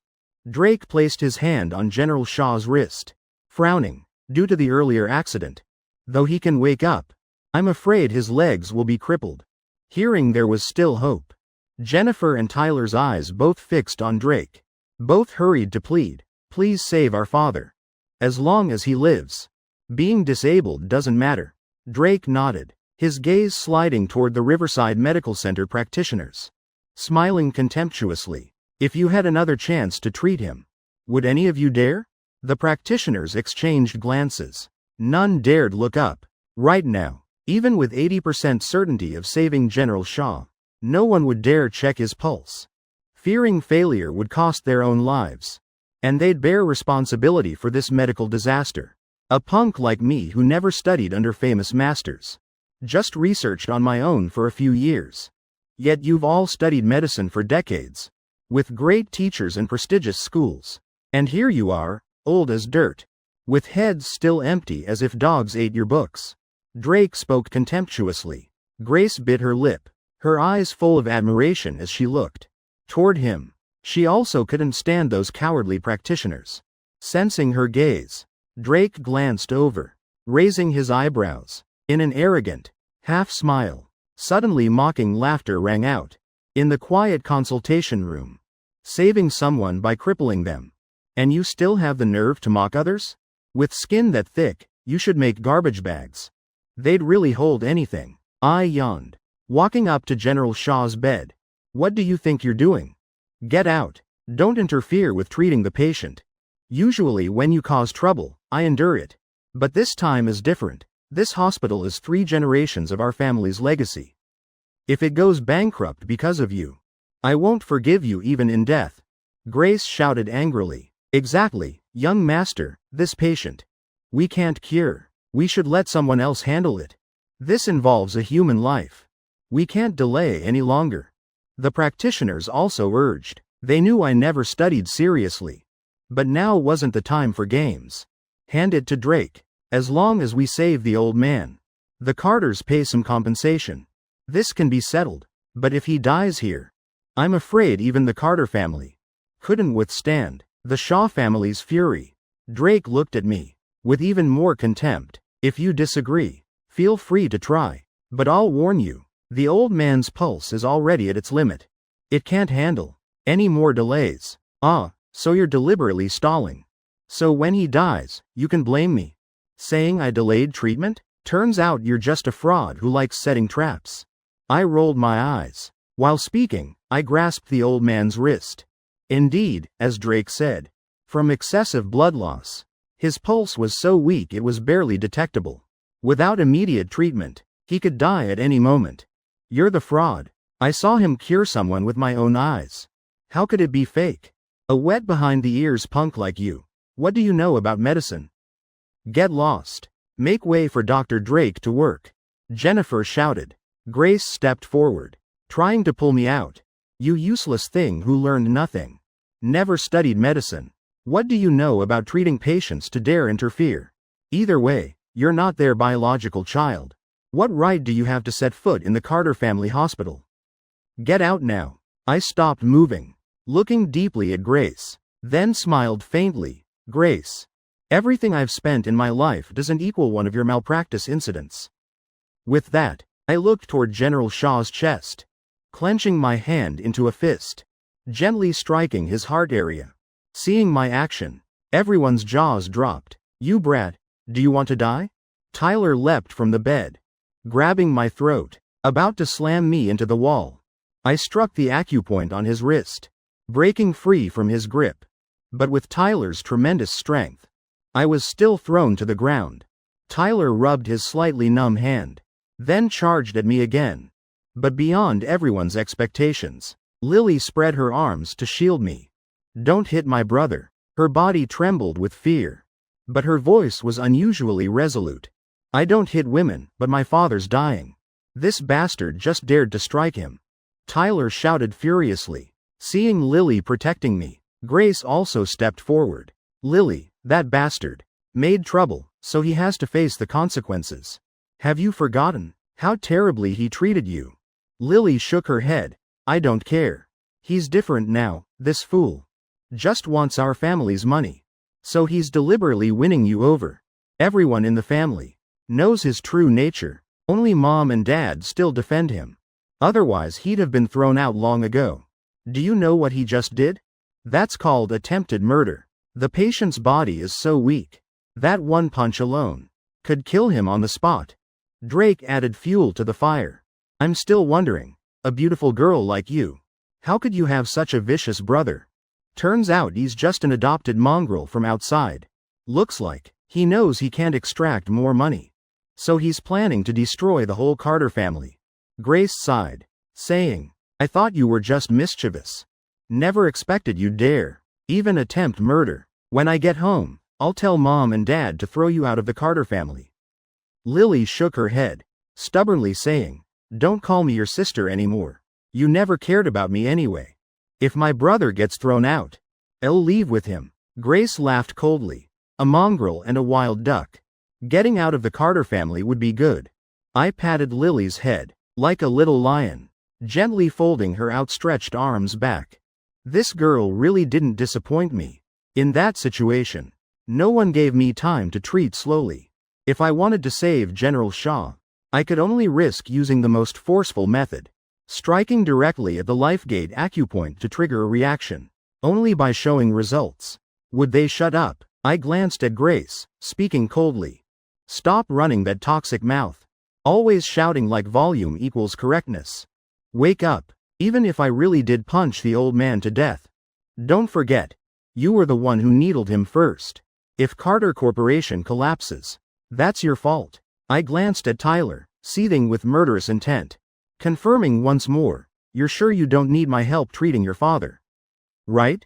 Tyler snorted. "What the hell do you know about medicine? If my dad dies today, you're getting buried with him." I shrugged, acting indifferent.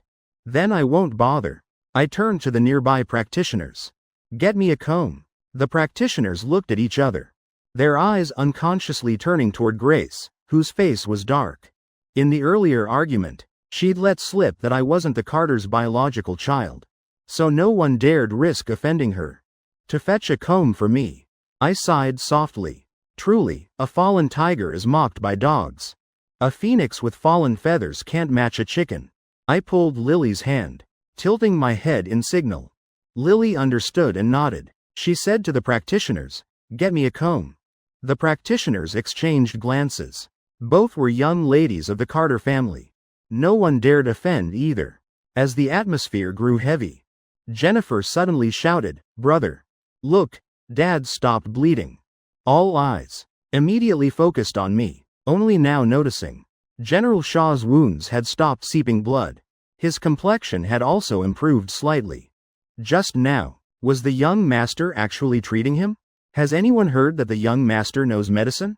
Hasn't everyone always said he's just a playboy? Who only causes trouble daily? How could he treat an illness even Dr. Grace couldn't handle? Or is this just a last burst of energy before death? The practitioners began whispering. Grace also stared at General Shaw in shock, wanting to check his pulse again. But before she could approach, Jennifer's eyes shot toward her. "Young doctor, please check if my father's improved." She turned to ask Drake. Drake placed his hand on the pulse, discovering General Shaw's pulse was indeed slightly stronger than before. He looked at me with confusion, hesitating, then nodded slightly. I turned to look at Grace. "Can I borrow that comb now?" Grace's face darkened. "If you really have a cure, then hurry up and finish treating him. Don't forget, everything you have today is thanks to the Carter family. If the Carter family goes bankrupt, you shouldn't expect to live peacefully either." I shrugged. Didn't Dr. Carter say that whoever causes trouble takes responsibility? The young master clearly just wanted to help Dr. Grace. Being scolded like that in front of everyone. Who could stand it? Dr. Grace even said he wasn't part of the Carter family and wanted to throw him out. The young master is so pitiful. Had good intentions but was treated like a criminal. The practitioners whispered quietly. Grace's face alternated between light and dark, full of conflict. She glared at those old doctors with fierce eyes, immediately silencing them. Hearing the old man's condition had improved, Tyler quickly approached me, scratching his head awkwardly. "I'm sorry. I was too hot-headed earlier. If you want to treat the old man, just tell me first. We wouldn't have had such a huge misunderstanding." I laughed coldly. "Am I crazy? You think I still want to treat him? Have you already forgotten how you just treated me?" I pointed at the camera in the corner. "If you've forgotten, that thing can help refresh your memory." I emphasized again. "There's no misunderstanding. I just wanted to check if the old man's body was still sturdy. Anyway, those mediocre doctors you brought can treat him just fine. At worst, just let him lie there. You don't lack money to hire caregivers anyway." Hearing me finish, Drake glared at me furiously. He can cure it completely. This battle was because he wanted to establish connections with the Shaw family of Harbor City. So he refused to cure everything at once. Hearing my sarcastic tone, Tyler and Jennifer showed joy on their faces. Both looked at me hopefully. You mean, you can completely cure the old man? I snorted softly without answering.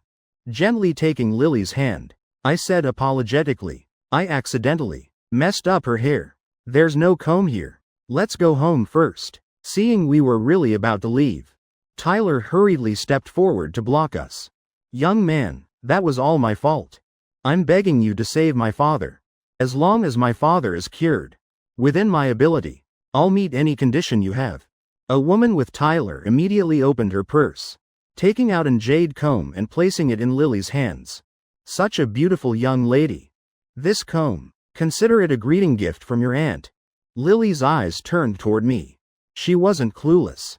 But if I didn't agree, she wouldn't accept the gift from this woman. I said gently, let her decide. Lily pondered for a moment. Though they didn't treat us well earlier, they truly love their father. Can we help them? I took the jade comb Jennifer offered and placed it in Lily's hand. After I finish the acupuncture, I'll help you brush your hair. Your hair's so messy, like a bird's nest. Lily flinched slightly, huffing, scolding me lightly. Wasn't it you who messed it up? I glanced at Grace, speaking coldly. Prepare a set of acupuncture needles for me. Quickly get him a set. Grace ground her teeth, ordering the practitioner beside her. In her impression, I was just a useless troublemaker. But today she discovered, not only did I know medicine, but my level seemed even higher than hers. This made her unable to accept it momentarily. A set of needles was quickly sterilized, then handed to me. I inspected them briefly, beginning to prepare acupuncture for General Shaw, as I held up the needle. I hesitated slightly, then suddenly stopped. What's wrong? Is something not right? Young man, if you have any requirements, just say so. As long as I can do it, I'll definitely help. Tyler looked at me anxiously. I shook my head, then looked at Grace, so you understand clearly. Come check the patient's pulse. Grace had already wanted to check General Shaw's pulse, to see where she went wrong during acupuncture. But Tyler and Jennifer suspected she'd made the old man's condition worse, so they remained guarded against her. She hesitated, looking at Tyler and Jennifer. Though both were unhappy, they didn't stop her. The young man said so, hurry and check. What are you standing there for? Tyler shouted coldly. See how magnanimous your brother is. You scolded him so harshly, yet he still wants to pass medical knowledge to you. Having such a brother and you don't treasure him. You even want to throw him out. If the Carter family doesn't want him, the Shaw family will adopt him. Jennifer scolded directly. I shook my head. Thank you for your kindness. My parents treat me very well. As long as they don't throw me out, I won't leave the Carter family. Grace checked General Shaw's pulse again. Though weaker than before, there was no major difference. During the pulse check, she suddenly remembered what I'd said earlier. When I saw the patient's scarred body, I'd reminded her to check if the patient's internal organs had bullet fragments or similar objects. Grace's eyes suddenly brightened. She felt around the old man's body. At the wound's final position, she detected a very small hard object. In the old man's body, it was extremely small, only slightly larger than a needle tip. She immediately understood everything. No wonder when I tested the needle earlier, the sensation when inserting it felt so unusual. Thinking back to how she'd scolded me, her face now flushed with shame. She said softly, I'm sorry, that was my fault. After knowing the cause, now he can completely cure this old man. I didn't bother with her apology, just holding the needles, identifying several acupoints on the old man, then turning to look at Drake.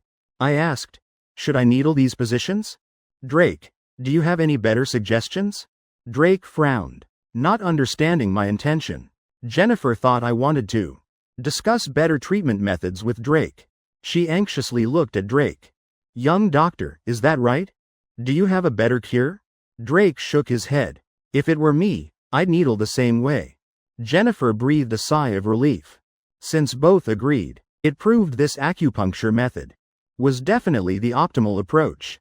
Then before each needle I inserted, I asked Drake's opinion, making everyone feel I had some ability, but wasn't too outstanding. Until the final needle was inserted, the old man's eyes slowly opened.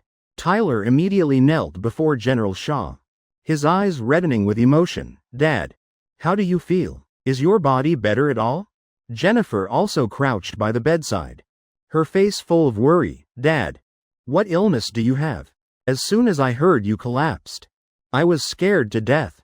Though General Shaw was weak, his eyes carried an authoritative aura. He scolded Tyler. "A man crying like this, what's that about? Go home and run 30 laps." But when speaking to Jennifer, his voice softened considerably. "Just some old ailments. Earlier I even saw your mother. She asked how you kids are living now. I said the son's still useless, but the daughter looks more like her mother every day." His eyes were gentle, as if seeing his late wife's image through his daughter. But suddenly he felt something wrong. He frowned, looking down at his legs. "Dad, what's wrong?" Both children immediately noticed the old man's abnormality. His toes had no strength. The sensation was like paralysis. "Maybe eating some crab at home will help," General Shaw joked. Tyler turned to look at me, asking suspiciously, "Didn't you say you could completely cure my father?" I didn't answer but looked straight at Drake. "Drake, you just cured the old man's coma. Now you just need to clear the blood clot in his legs. Let the meridians flow. Can't you do that?" Drake clenched his teeth, his hands balling into fists. Now he finally understood why I kept asking his opinion. The previous needles all followed his method. If he now said he could continue treatment, it would be admitting he'd had a complete treatment plan for the old man all along.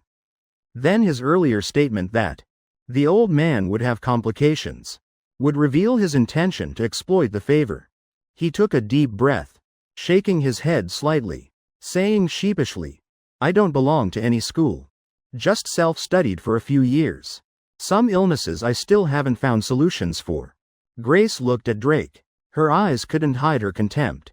For someone like Tyler, or Jennifer, they might think each person has their strengths. But for a medical student like her, the old man's current condition was just basic coursework. Being a wealthy daughter, Jennifer immediately understood the hidden meaning. As long as the old man wasn't fully recovered, Drake would continue to exploit the Shaw family, while the Carter family would be forced to endure, letting Drake slowly drain them. She desperately wanted to expose this villain on the spot, but also understood her words now wouldn't be convincing enough. Indeed, as she predicted, Tyler and Jennifer didn't notice anything unusual. They both turned to look at me. Speaking, "Young man, we have to trouble you again." I shrugged, looking at Jennifer and Tyler. "It's nothing. What remains are just minor ailments. All basic traditional medicine knowledge. Anyone here can cure the old man. From now on, don't easily trust those self-proclaimed street doctors. Losing money is one thing, but delaying treatment could be life-threatening." Jennifer glanced at Drake, a flash of doubt in her eyes. She began wondering whether Drake had just happened upon a simple textbook case. That's why he could cure the previous patient, or if he was deliberately hiding his skills, wanting to use this opportunity to cling to the Shaw family. Seeing Jennifer had begun doubting Drake, I added fuel to the fire. I gently pushed Grace forward. "She made a mistake earlier. Let her redeem herself." Grace looked at me in surprise, not expecting I would give her a chance to prove herself. Jennifer and Tyler frowned, obviously still not fully trusting Grace. I turned to look at General Shaw, asking, "Sir, you still have bullet fragments in your chest. Does your son know about this?" Tyler stood stunned, asking suspiciously, "Dad, you still have bullet fragments in your chest?" General Shaw snorted. "What good would knowing do? Many famous doctors said they couldn't remove it. Even if you knew, could you take it out?" Tyler shrank his neck. "Dad, I'm just worried about you." "No need to worry. My body's still strong. You just need to train well. Serve the country in the future. Don't bring shame to the Shaw family." General Shaw shouted. I looked at General Shaw. Also irritated. Your health is like this. Even your son doesn't know. Then you collapse. No one knew to notify us. Do you know how many medical accidents happen each year from patients hiding their conditions? If you died, that's that. You're old anyway. But do you know how much psychological trauma one person's death leaves on a doctor? Because of you, we almost destroyed the future hope of our medical field. Hearing my explanation, Jennifer and Tyler finally understood. It wasn't that Grace's medical skills were lacking, but their father's body had special issues. Grace lowered her head, biting her lip lightly. She never expected I would not only explain clearly for her, but in my words, worried whether this accident would leave her with psychological trauma. Deep guilt welled up inside her. I didn't think that deeply. Just wanted to clear Grace from being implicated in the old man's medical error. After all, the compensation money came from my pocket. I paused, then continued emotionally. You people hide your illnesses, causing medical accidents, yet your son threatened to bury the entire Carter family with you. The Carter family at least provides Riverside with over 1 million jobs. If the Carter family collapses, should those hundreds of thousands starve? General Shaw blushed at my scolding, turning to glare at Tyler, angrily shouting, You brat! 3 days without discipline and you're climbing roofs, daring to threaten others. He rolled his eyes, looking around, as if searching for something. Tyler cowered, pleading, Dad, there are outsiders here. I immediately reminded the old man. Use his belt. Spoiled children need discipline. A few beatings will straighten him out.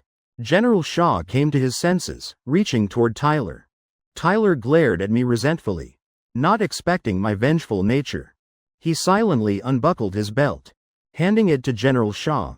His belt was genuine leather, very flexible and sturdy, making whooshing sounds when swung. I smiled. Sir, let me apply some disinfectant to the belt. If you hit too hard and break skin, that's trouble. But anyway, you're from a military family. Absolutely can't spoil children, making them into bullies. We're in a hospital, with Riverside's best doctors. As long as you leave him breathing, we'll definitely save him. I spoke without hiding my satisfaction. General Shaw nodded, the belt swinging with a whistling sound, striking Tyler's back repeatedly. Tyler gritted his teeth, not making a single sound. At this moment, his gratitude toward me had vanished. Only resentment remained in his heart. This kid's heart is truly dark. Dad hasn't recovered yet. Don't tire yourself out. Big brother just acted impulsively. Jennifer advised. I think that's enough discipline. I said to the old man. Calm down, sir. Sitting down to beat isn't convenient.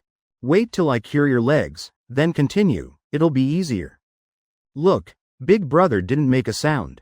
Clearly hasn't learned his lesson. If you don't beat him more now, he'll really be spoiled. Hearing me, Tyler's jaw dropped in shock. He'd undergone severe endurance training. Even if captured, he'd never reveal anything. Yet this resilience, I'd twisted into, refusing to admit fault. General Shaw tossed the belt aside, clutching his chest, breathing heavily. Then looked at me. Can that young lady really cure my legs? I nodded. Introducing. That's my third sister, Grace Carter. What little medicine I know, I learned from her guidance. General Shaw nodded. Then please trouble the young lady to examine me, he said. Grace stepped forward, carefully, checking the old man's pulse again. Her initial confidence had been nearly worn away by the earlier shock. Each time she prepared to needle, she glanced at me as if seeking confirmation. I looked at her twice, then pulled up a chair beside us, beginning to focus on brushing Lily's hair. Lily seemed in great spirits, sitting in the chair, her slender legs slightly swinging in the air, her small head occasionally swaying gently with my hand movements. Grace saw I wasn't paying attention to her. Sighing softly, she knew I was still angry, but for the bigger picture, I hadn't embarrassed her in front of outsiders. However, she'd just trampled my dignity and self-respect into the ground. I must find a way to make it up to him, she thought. In a few days when home, she'd ask Mom and Dad when I started learning medicine. and find out what I really liked. As each silver needle was inserted, General Shaw felt his legs begin tingling. Soon after, sensation gradually returned. Seeing Grace remove the final needle, she nodded lightly at him. He braced his hand on the bed, slowly standing up. Seeing his father recovered, Tyler was moved to tears. Hurrying forward to support him, General Shaw trembled, picking up the belt set aside, angrily shouting, "You're something. Getting bolder as you grow. Being disciplined and still daring to refuse." After another round of loving education, Tyler gained new life experience. Each time his father's belt struck, he let out soft groans, as if trying to endure, but couldn't hold back. After a few more strikes, General Shaw softened, tossing the belt aside. "You'll be the death of me," he snorted coldly. Tyler showed a fawning smile. "Dad, you must live to 100. Don't say such unlucky things." Jennifer now pulled 2 checks from her purse. She looked at Drake, saying politely, "Young doctor, thank you for accompanying me from General Hospital to the medical center. Please accept this token of appreciation." Seeing the check was only for 100,000, Drake frowned slightly, then quickly regained composure. "Miss Jennifer, I didn't actually treat the old man. How could I accept payment?" Jennifer continued observing Drake's expression. His small gestures naturally didn't escape her notice. A slight displeasure rose in her heart, but outwardly she smiled. "Either way, we can't let you work for nothing." Drake wanted to say more, to draw closer to the Shaw family, but Jennifer didn't give him that chance. Turning to walk straight up to me, "I heard your name is Ethan Carter. Aunt will call you Ethan. Earlier my brother was too hot-headed. I apologize on his behalf. Thank you for saving my father. Here's a check for 10 million. Please accept it." She spoke sincerely. After speaking, she also observed my expression and attitude. My face immediately broke into a radiant smile, as if the earlier unpleasantness never happened. I said, "How could I accept this?" Words said one thing, but my hand moved quickly, reaching out to take the check. After receiving it, I even held it up before Lily, looking smug. "Earned 10 million. See, am I amazing or what?" Lily looked at me with admiring eyes, her face showing a sweet smile. Suddenly I remembered something, handing the check back to Jennifer. "Miss Jennifer, change this into 2 5 million checks." She paused slightly, but still took out her checkbook, writing me 2 5 million checks. I accepted them, stuffing one into Lily's hand, patting her head while saying, "Now you're a little rich lady too." Seeing my behavior, Jennifer couldn't help but smile warmly. Children should act like innocent children to be adorable. She glanced at Drake, same age as Ethan, yet he called me Miss, compared to how naturally I called her Aunt. Drake seemed so fake and calculating. Drake ground his teeth in frustration.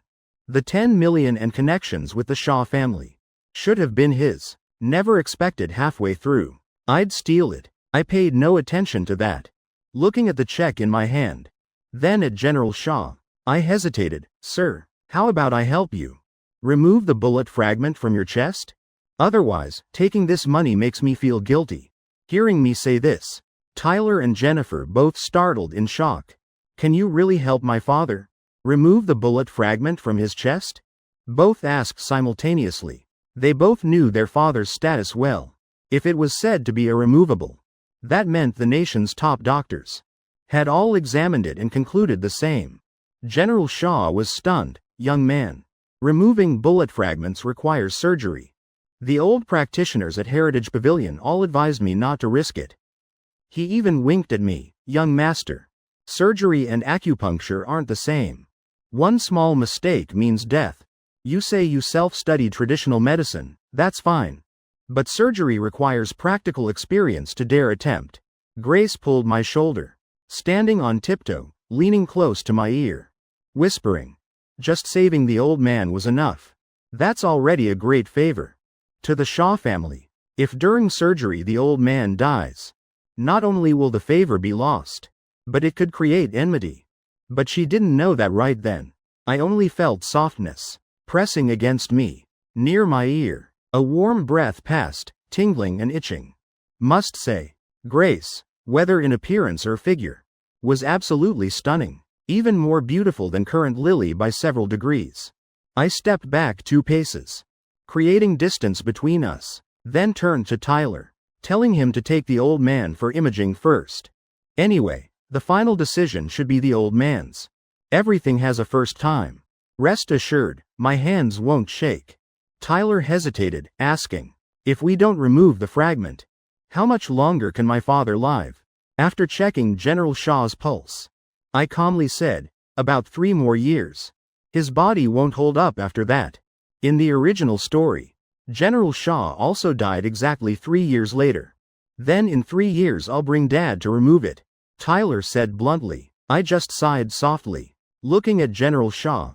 The old man's aged face flushed red, snorting coldly, take me for imaging.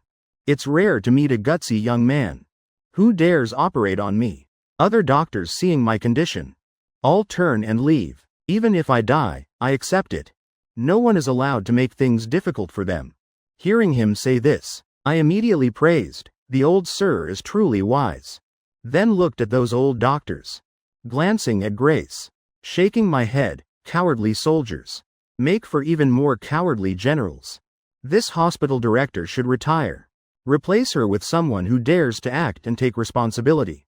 I know you want to protect yourselves, but whether to treat or not, how to treat, should all be the patient's decision.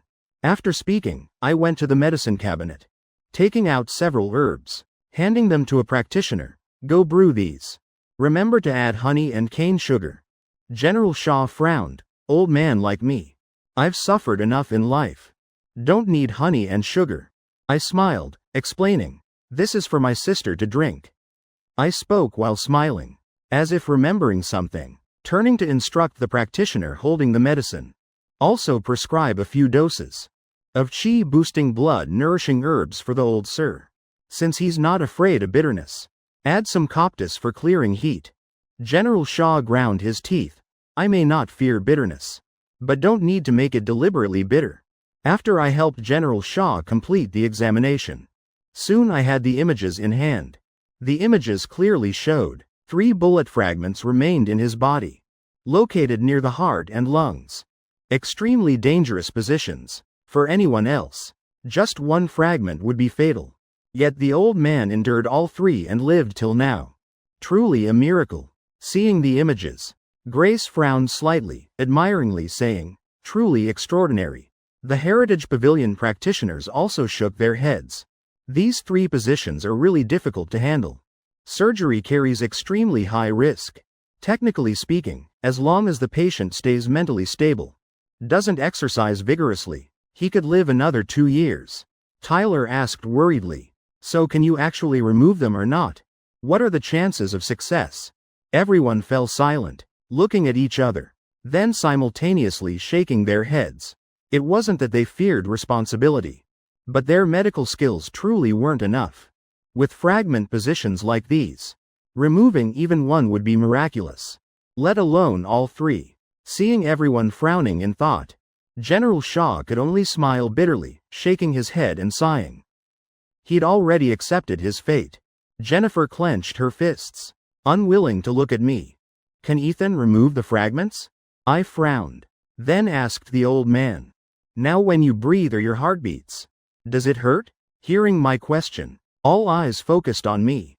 At a life and death moment like this, who cares about pain? But General Shaw, hearing this, couldn't help but laugh. Back then, when everyone saw the remaining shrapnel in his body, their eyes were filled with sadness and sympathy. I didn't expect this little guy to care about himself. I heard you're not the biological son of the Carter family, he inquired. Just hearing General Shaw say that, Lily and Grace immediately stepped forward on guard. Lily even gently gripped my hand. At home, I was now the only one who treated her well. If I left, she'd have to return to those dark days like before. I raised my eyebrows, smiling. Old man, stop trying to sow discord. My parents treat me very well, though I skip school every day to flirt with pretty girls at bars. They still trust I'm a good kid. I grabbed Lily's wrist, holding it up and shaking it. Look, My family can't bear to leave me either. Hearing me say, family. Lily's face flushed slightly. She nodded gently. A warm feeling welled up inside me. So this is what having a family feels like. General Shaw pouted slightly. If their family was discordant, he could insert a few comments. But seeing them so close, he couldn't bear to destroy their happiness. I rolled my eyes, suddenly smiling. Old man Shaw, I have a great idea. Since my grandfather passed away, why don't you adopt my dad? Adopt one, get 7. All as adorable as me.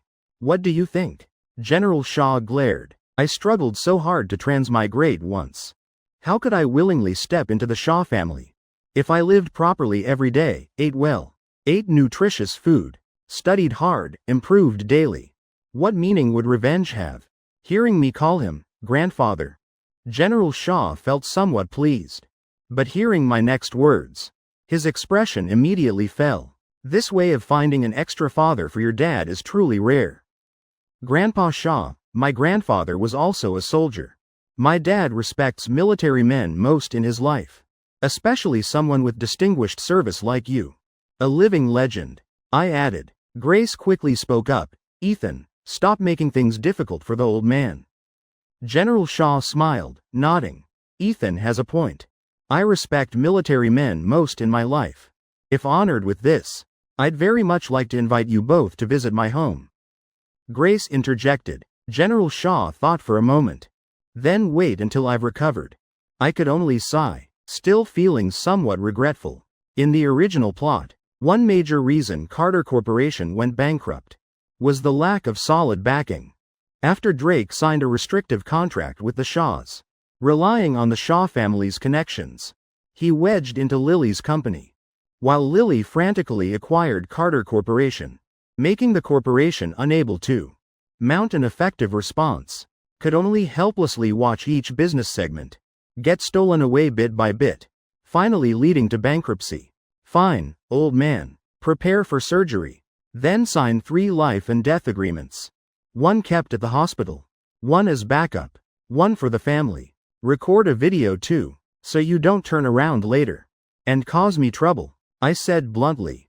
General Shaw's mouth twitched, never expecting this kid to flip faster than turning pages.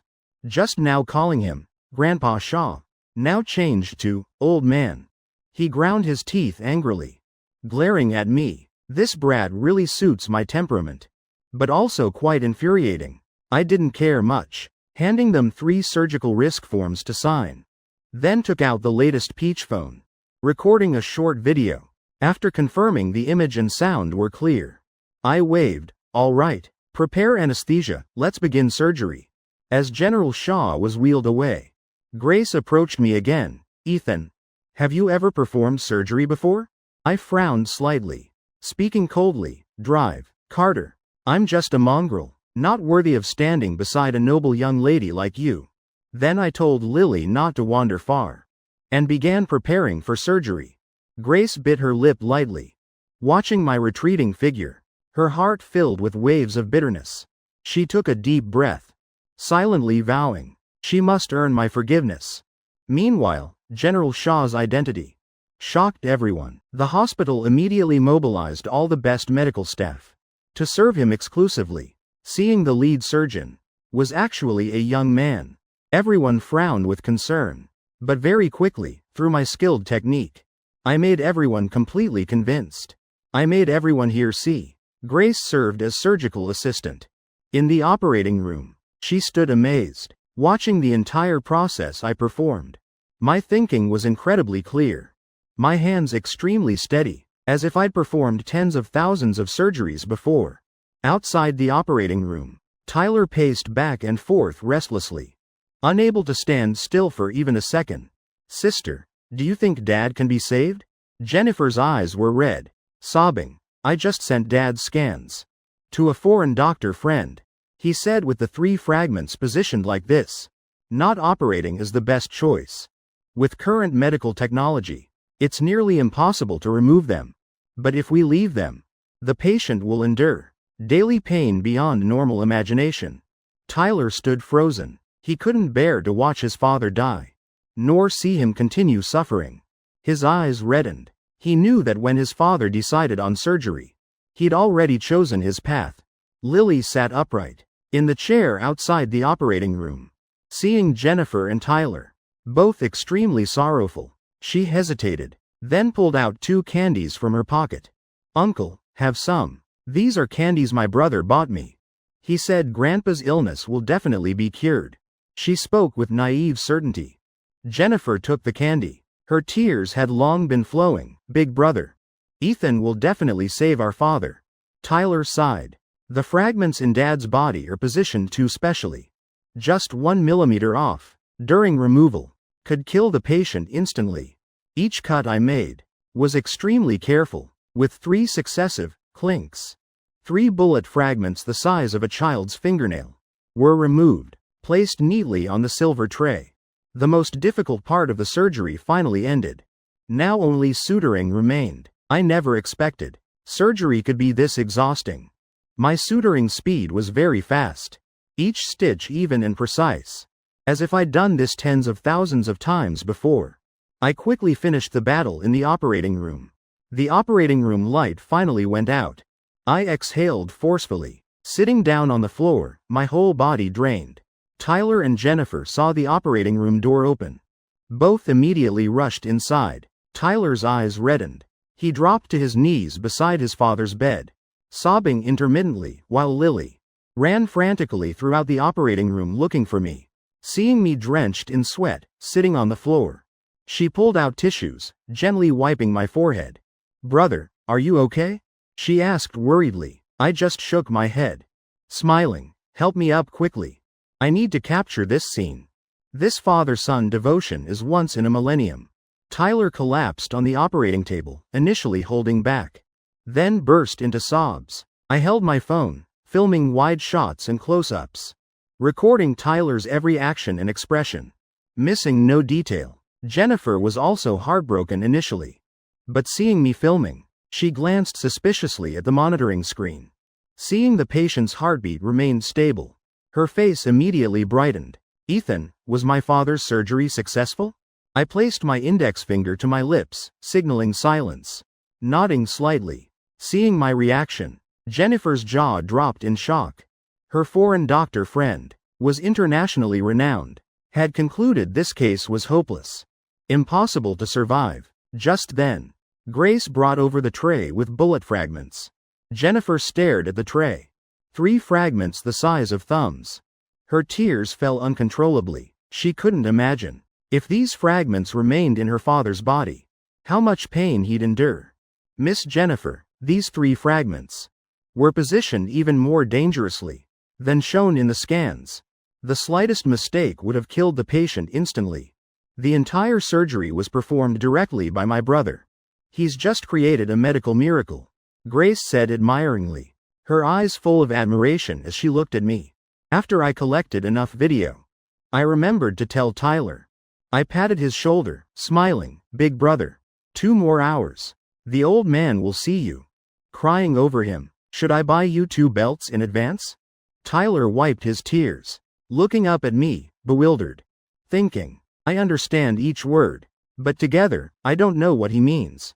He turned to look at Jennifer, seeing her eyes still tear-stained, but smiling joyfully. "Big brother. Dad's fine. According to Ethan, he'll wake up in 2 hours." Hearing this, Tyler was so overjoyed he hugged me tight, repeatedly saying thank you. My father's suffered so much in his life. Now finally seeing the country growing stronger, I groaned in pain. "I just finished surgery. My bones haven't even healed and you're crushing them. Don't guys know about personal space?" Tyler embarrassedly released me, scratching his head. "Sorry. I got too excited. Dad needs to stay hospitalized for observation. I'll visit again in the coming days." I nodded, looking up at the sky. "It's getting late. You should all get something to eat." After speaking, I changed out of my blouse, walking up to Lily. "Are you hungry?" Lily shook her head, taking out a milk candy, pressing it into my hand. I put the candy in my mouth, then gently flicked her forehead, warning her, "From now on, don't snack so much before meals. Not eating properly means you won't grow tall." Lily was currently somewhat malnourished. Her thin frame, pitifully frail. She held her forehead, nodding. Saying softly, "I'll listen to everything you say. Now let's go have a good meal. Then we'll go home." I smiled. Let's go. I just told her to eat properly. But late at night in Riverside, where would we find proper food? On the sidewalk, the barbecue stalls were still bustling. Charcoal grilling beef and lamb filled the air with delicious aromas, making my stomach growl loudly. I glanced around, hesitating before stopping the car, leaning down to whisper, "Today I'm taking you to break the rules. Let's eat our fill. Then starting tomorrow." I paused, then smiled. "We'll start with you first." After speaking, I took Lily's hand, leading her to the roadside barbecue stall. Honestly, the grilled beef here, though not as good as steaks in fancy restaurants. The space wasn't as clean either. But eating barbecue had to be done on the sidewalk, breathing night air, occasionally inhaling some car exhaust for authenticity. Add an ice-cold soda from 82. And all the day's exhaustion and frustration would vanish completely. And from that moment on, the original plot had also changed. I'd saved General Shah's life, healed all his wounds, and received the reward of supreme musical talent. Mid-bite of my specially marinated chicken leg, a notification suddenly appeared in my mind. I glanced at my watch, guessing the old man had woken up. Could changing others' plotlines also earn rewards? I shook my head, not bothering to think more. Having money is still my greatest strength. Everything else is just a bonus. As Riverside's top young master, with a notorious playboy reputation, I don't need to learn skills to please others. People have always flattered me. I've never flattered anyone. After finishing the barbecue, it was nearly 9 p.m. The busiest time for this food street. A long-haired young man, carrying an old wooden guitar on his back, strolled between the roadside barbecue stalls. A wooden sign hung from his chest, reading, "Requests -$10 per song." Lily ate her grilled vegetables in small bites, occasionally glancing at the young man. I frowned. In the original story, Drake also played all kinds of instruments and was very talented. I didn't know what twist of fate made this girl start liking the male lead. I asked curiously. Lily's face reddened slightly, shaking her head gently, but still occasionally stealing glances at me, whispering, "I just think, if you could play guitar, you'd definitely look really handsome." I raised my eyebrows. Perfect timing. I just received supreme musical skills. Playing guitar? Easy. Just need to make my little sister happy. I waved to call the young man over. "Hey, friend. $10 a song. Can I borrow your guitar to play?" The young man glanced at my hands, asking back, "You actually know how to play? Don't try if you don't have skills." Looking bad in front of this pretty girl would completely ruin my noble image. I laughed. The young man glanced at Lily, then decisively handed me the guitar. I took out my phone, giving it to Lily. "Help me record this, then put on a mask." I strummed the strings twice. A melodious tune rang out into the night. Looking through the phone's lens, I smiled. A song I wrote myself, dedicated to my beloved little sister, a gift from Riverside. What makes me cry isn't just last night's wine. In this small rain-soaked city, I've never forgotten you. The only thing Riverside couldn't take away was you. When the song ended, a crowd had already gathered around. Everyone pulled out their phones to record. Some even turned on flash. Swaying to the rhythm, I took back the phone from Lily, discovering she hadn't stopped recording. The final frame showed her flushed face, eyes sparkling with reflected city lights.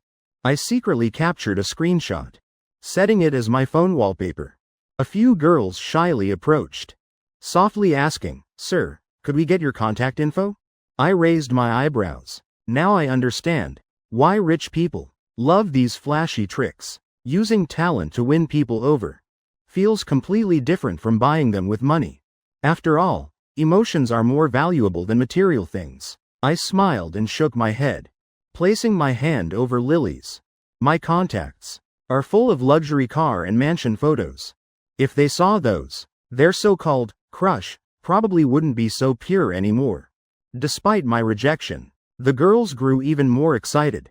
Oh my god, not only does he sing well, he's so deep too. Love it. He's seriously so handsome. Have you guys heard this song before? No, I heard he composed it himself. Lily's face now looked like a red apple, her bright eyes fixed on my hand resting on hers. Though she knew I was just politely rejecting others, an indescribable tingling feeling rose in her heart. A nearby barbecue vendor brought freshly grilled skewers to our table. Even the owner brought extra skewers and a bottle of soda. I kept shaking my head in refusal, saying I really couldn't eat anymore. But surrounded by everyone's enthusiasm, I could only grab Lily's hand and run away. On the busy street, lights illuminating the long road, Lily's eyes never left my back, as if just following me. She could escape this noisy world. When we reached the parked car, I panted heavily, turning to check if anyone was chasing us. Lily couldn't brake in time, crashing straight into my arms. I quickly caught her, patting her head, then opened the car door. By the time we got home, it was nearly 10 p.m. Though the original owner used to hang out in bars all night. Now, just thinking of Mom and Dad coming home after 9 made me tiptoe carefully. Ethan, you're home? Hearing the door open, Zhao looked up. My plan to sneak in failed.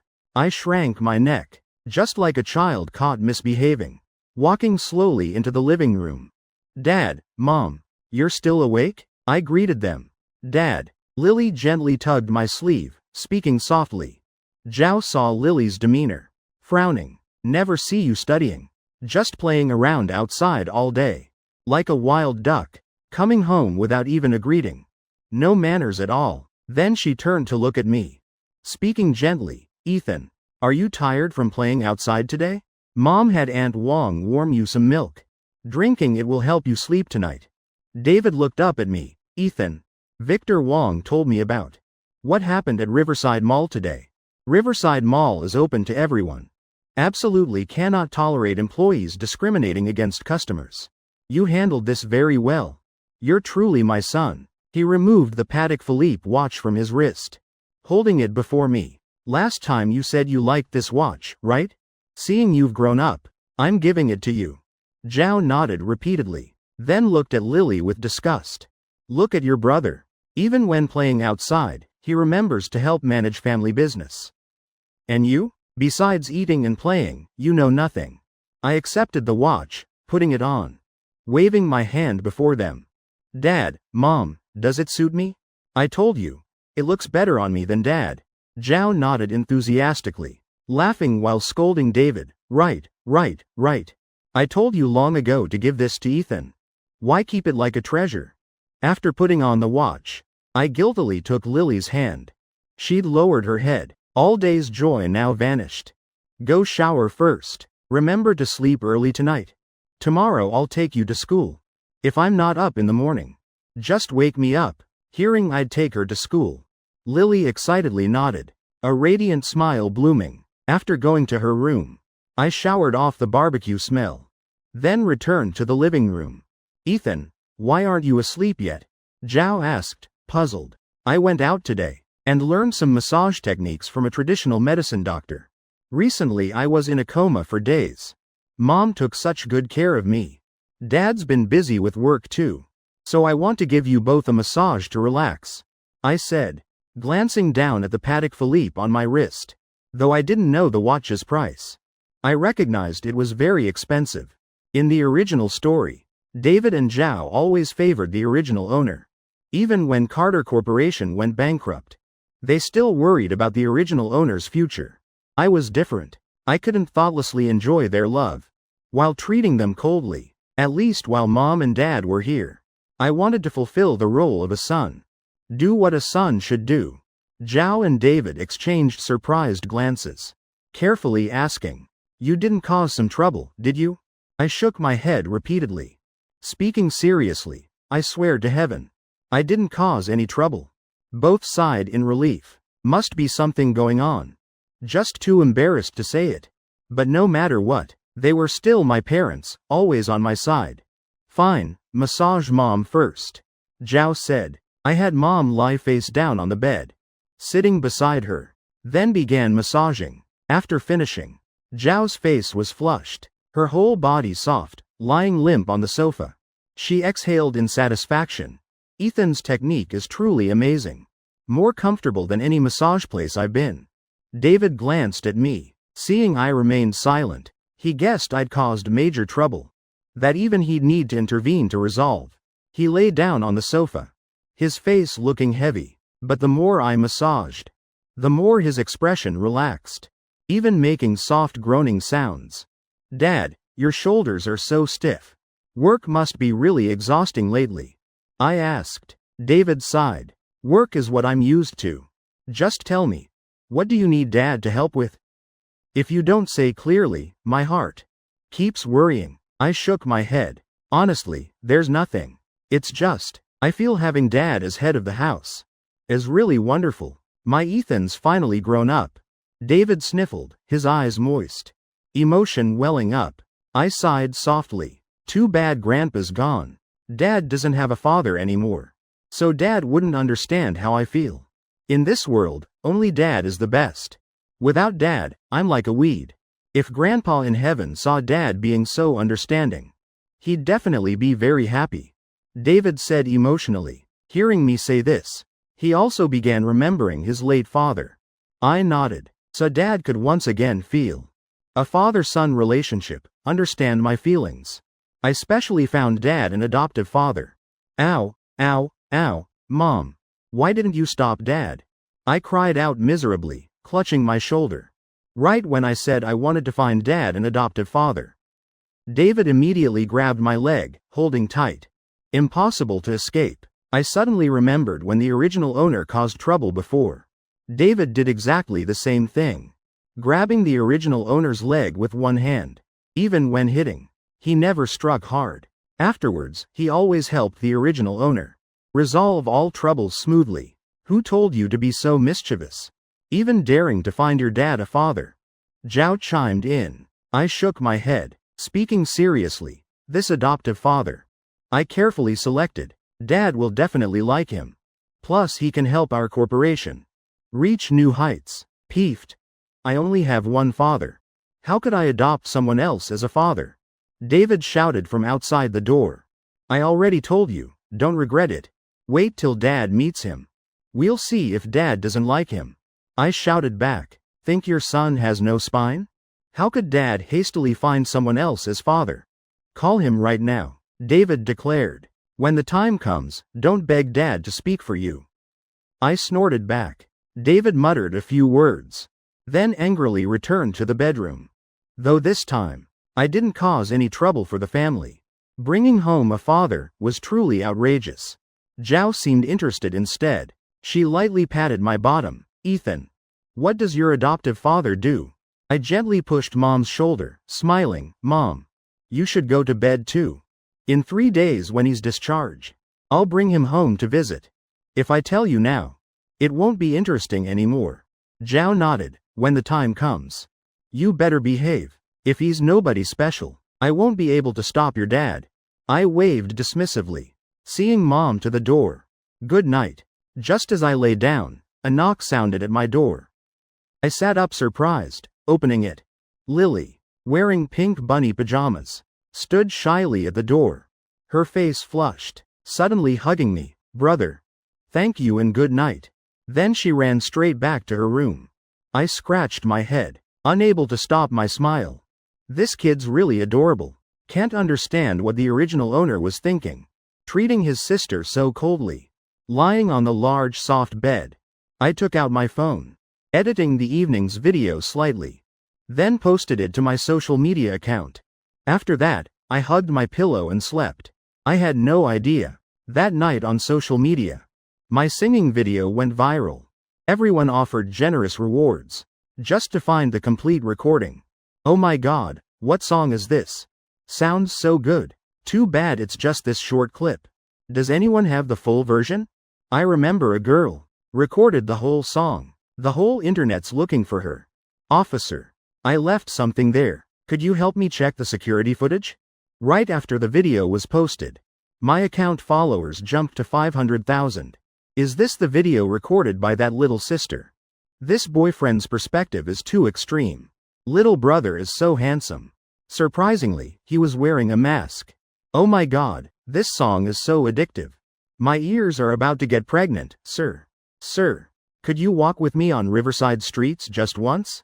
At the same time, at the Medical Research Institute in the government building, over a dozen doctors were watching a video repeatedly, extracted from the operating room camera footage, recording the entire process of me performing surgery to remove General Shah's bullet fragments. A miracle, truly a medical miracle. That technique was so exquisite. Even if I studied another 10 years, I couldn't do it. If he could remove the fragments from General Shah, then the conditions of other generals, could they also be treated? You think he's some immortal? Those other generals are all surviving on traditional medicine. Each field has its specialty. Without a decade of hard practice, how could one have such skilled technique? There's no time to study both traditional medicine and practice surgery. Those men are all generals who made great contributions, helping build the nation. How could we let some inexperienced kid treat them? But I heard the lead surgeon is only 17 years old. He also has a sister working at the medical center. So I know a bit about his situation. 17? The next morning, I was awakened by soft knocking. Grabbing my phone, running fingers through my bird's nest hair, groggily opening the door, Lily wore a light pink button-down shirt, paired with a pleated skirt in academic style. Her slender, pale legs, clearly visible before me. Her bangs were clipped neatly with a small flower clip, revealing her smooth white forehead. Brother, good morning. Her face flushed red, speaking so softly it was almost a whisper. She feared that after one night's sleep, I'd return to being the heartless person from before. I reached out, planning to pat Lily's head, but thinking she still had to go to school today. She'd clearly prepared and dressed carefully. So I withdrew my hand. Yet Lily lowered her head, gently stepping forward. I lightly patted the small head that moved closer. Let's eat breakfast together. After eating, we'll go to school. I stepped aside, signaling Lily to enter my room and help me choose clothes. After yesterday's incident, I realized I really shouldn't pick my own clothes. Riverside's top young master like me actually dressed like some nouveau riche. Lily's face turned crimson. Entering my walk-in closet, she selected a white shirt with an academic-style tie and neat black pants. When I finished changing, standing next to Lily, we looked like we were wearing matching outfits. Entering the dining room, the housekeeper hadn't expected Lily would also come down for breakfast, so no meal was prepared for her. I scratched my head, somewhat awkward. Previously, it was because the original owner didn't want to sit at the same table with Lily, making her eat only leftovers since returning to the Carter family. Sometimes the original owner even deliberately dumped food, forcing her to go hungry in her room. Lily lowered her head, pressing her lips together, standing still, full of awkwardness. From now on, remember to prepare an extra portion for her at breakfast. Warm up the traditional medicine I brought home yesterday. I'll take it in a bit. I pulled Lily's hand, sitting down at the dining table together, then pushed the abundant meal to the center, signaling her to eat with me. But Lily worried I wouldn't have enough, so still didn't dare touch her chopsticks. I frowned, decisively pulling her head closer. Feeding her breakfast, Lily's face immediately showed panic, her cheeks burning red. Brother, I can feed myself. I looked at her, smiling. My silly bookworm little sister. You need to eat more. Exercise diligently. Keep yourself healthy. Your illiterate brother will have to rely on you in the future.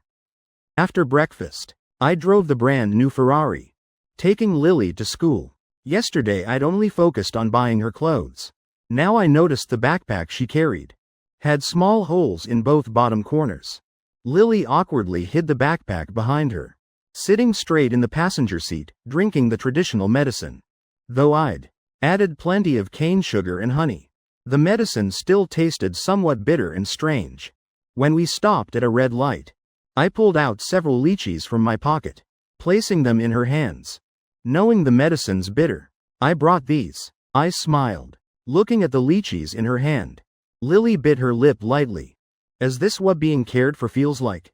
She peeled a lychee and put it in her mouth. The sweet, refreshing taste mixed with lychee's distinctive fragrance, immediately spreading through her mouth. This was her first time eating lychee. She peeled another one. During the red light, gently touching my arm, I accepted it and put it in my mouth. My eyes immediately lit up. In my past life, the best lychees I ate were only the concubine smile variety, far inferior in flavor, some too cloyingly sweet, others bland and sour, but this one had a mild, cooling sweetness, with hints of osmanthus fragrance, thick, crisp flesh, and juicy, with an extremely small seed. In both my lives, this is truly the best lychee. Do you know what variety this is? Let me tell Mom to buy more for our rooms. I asked casually. Lily thought for a moment. I think it's called green hanging fruit. I heard Mom mention it. My steering wheel trembled slightly. Green hanging fruit is called the Rolls-Royce of lychees. I remembered in my past life, one piece was auctioned for 500,000. I swallowed. Did I just eat half a house? Lily also looked shocked at the lychee in her hand. She took out her phone to check the price. Breathing in relief. This kind is about $1,000 per pound. Mom bought the good kind, so the price is probably a bit higher. I nodded, muttering, capitalism is truly terrifying. Give me one more. I want to see if eating something worth dozens of dollars will make me fly. I'd brought 6 lychees total. I ate 2. Lily also ate 2. The remaining 2 I planned to bring to school, to share with classmates. The Ferrari quickly stopped before Riverside High's gates. I greeted the security guard, then drove straight into campus. The guard looked at me in shock. This young master usually only arrives near lunch break. But it's only 7:40 now. I parked, yawning, walking to class with Lily. Her class was regular track, while mine was downstairs, grade 10. The 2 classrooms were directly above and below each other. I gently patted Lily's head, saying goodbye, then turned and entered my classroom. Just as I set my bag on the desk, my deskmate tapped the desk, excitedly saying, "Ethan, that girl who brought you to class, is she your girlfriend? She's so pretty. Why haven't I seen her before? Bringing a girlfriend to school. No wonder you came so early today." I looked up at the slightly chubby boy before me, thinking about his role in the story. His name was Mason. In the original story, he was one of the few who still helped the original owner after his fall. Even when the original owner had nothing left to respect, Mason's family wasn't wealthy. When helping the original owner thought he was looking down on him, acting coldly, sometimes even hitting him. I raised my eyebrows teasingly. "Hey fatty, that's my biological sister. If you dare have any ideas, don't blame me for pulling up weeds by the roots." Mason laughed awkwardly. "Ethan, I thought you'd finally forgotten Violet."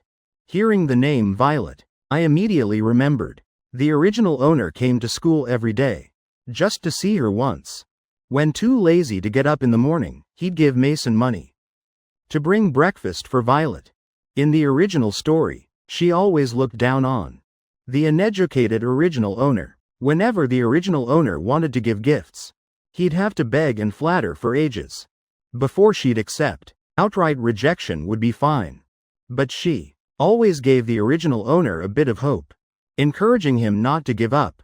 Over the past year, the gifts the original owner gave Violet totaled over 50,000. "Hey fatty, how much of my money do you have left?" I asked. The original owner was truly blind. But I'm not that crazy. Money earned through hard work. Why waste it on gifts for others? Mason pulled out a stack of cash. "Ethan, this is what's left." I frowned, counting roughly. About 2,000 remained. "I remember giving you 30,000 at the start of term. It's only mid-semester and buying breakfast already cost over 20,000. I asked while he was still chewing melon. Mason looked at me bewildered, asking quietly, "Ethan, you really don't like Violet anymore?" I ground my teeth. "Like that monkey?" I snapped, suddenly noticing breakfast in Mason's desk drawer. I snatched it. "My sister hasn't eaten anything this morning, And you're here eating well? After speaking, I stood up, heading straight upstairs. 10 minutes remained before first period. Most students ate breakfast while reading. Lily sat beside a friend. Her friend broke a bun in half, offering Lily the other half. I immediately snatched the bun, putting it in my mouth and chewing, smiling. So this is your usual breakfast? Her friend frowned, eyes tearing up as she glared at me. Why are you here? Lily looked surprised and delighted. She looked at her friend, introducing, brother. This is Jasmine. Jasmine looked at me suspiciously. She had no idea Lily had a brother. I nodded at Jasmine, smiling. I brought nutritious breakfast for you both. I placed the sandwich with meat, eggs, vegetables and cold cuts on the desk. Rich aromas spreading throughout the classroom. All eyes focused on us. Jasmine looked at the sandwich, swallowing. I said, you two eat quickly. Don't disturb others studying. Lily nodded, tearing the sandwich in half, giving half to Jasmine. Previously, when she had no breakfast, Jasmine always shared hers. Today she could finally return the favor. I pulled out the remaining 2,000 from Mason's hand, pressing it into Lily's palm. This is your spending money. If you won't use my card, then use cash. At lunch I need to help Rachel move, so I can't eat with you. I gently pinched Lily's cheek. Remember to treat your friend to something nice for lunch. Don't be stingy. If you're too thrifty, I'll punish you tonight. Lily's face immediately flushed. She lowered her head, softly responding, okay. I turned to leave. Just approaching my classroom, I heard loud commotion. Mason, weren't you supposed to bring breakfast? What kind of job are you doing? Want to starve us? Can't even handle this small task. Believe we'll tell Ethan to cut you off? I stood outside the classroom door, clearing my throat twice, shouting, what are you all doing? Throughout the entire building, only our class is the loudest. Aren't you ashamed? Lost all face. The entire class fell silent, looking up at me, every gaze filled with shock. Did the sun rise in the west today? Seeing Ethan at school in broad daylight? Seeing the classroom quiet down, I silently returned to my seat.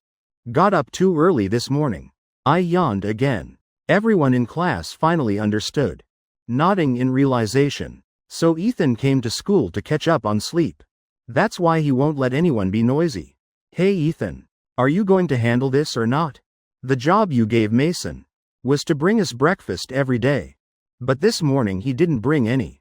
Trying to starve us? If Violet doesn't eat enough, how can she concentrate in morning classes? A sharp-faced girl spoke up accusingly. Her name was Madison, Violet's best friend, usually hanging around her, also getting plenty of benefits from me.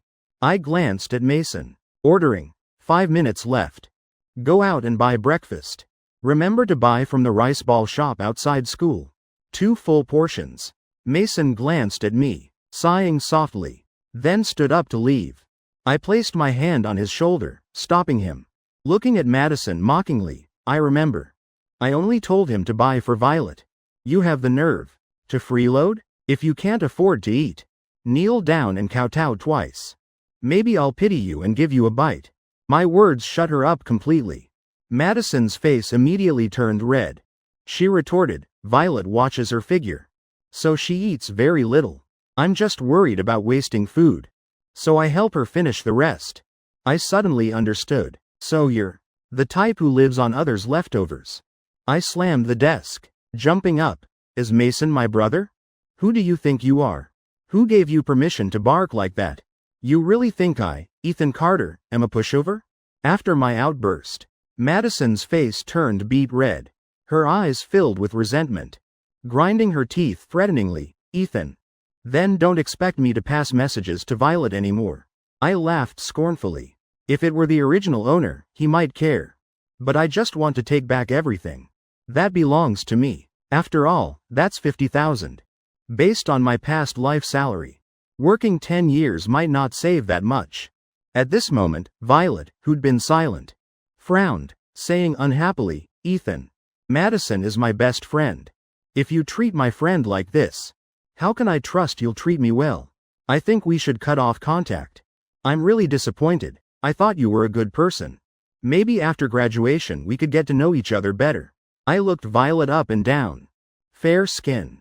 Delicate features. She is quite pretty. But her beauty pales compared to Rachel. And compared to Lily, it's worlds apart. Violet's figure was rather flat. Compared to Rachel's curvaceous form. The difference was truly vast. Seeing my gaze sweep across her chest, Violet immediately looked uncomfortable, covering her chest with her hands. Stepping back twice, Ethan, I'm talking to you. Are you listening? Hurry and apologize to my friend. Then buy her a gift to make up for it. Otherwise I won't talk to you all week. Looking at her, I suddenly slapped my own face. If I didn't have top-tier medical skills, I'd have to go to the hospital to check. If I had a brain tumor. The slap was loud. Everyone thought I was sincerely apologizing. The young master of the Carter family slapping himself to apologize. To his girlfriend. Truly rare. The whole class looked at me in shock. Mason grabbed my wrist, thinking I'd come to my senses. Never expecting I was still entangled in those feelings. Ethan, at worst you'll be late to first period. Just let me buy them rice balls. I placed my hand on Mason's shoulder. The original owner might have undervalued friendship. But I won't. Now I'm even thinking, maybe I should pull Mason along to get rich. In case something unexpected happens later. At least I'd have a backup fund. I glanced at Violet again, recalling the money I'd spent on her this past year. Looking at her was like seeing a $50,000 check walking around. I pretended to speak gently. Violet, you know I've liked you for a long time. But you've never given me an answer. Now I don't want to wait anymore. I'm afraid after college entrance exams, you'll leave me. I want to get engaged to you first. Then marry after we're both of age. Hearing me finish, all eyes in class converged on me and Violet. We were both only in 11th grade.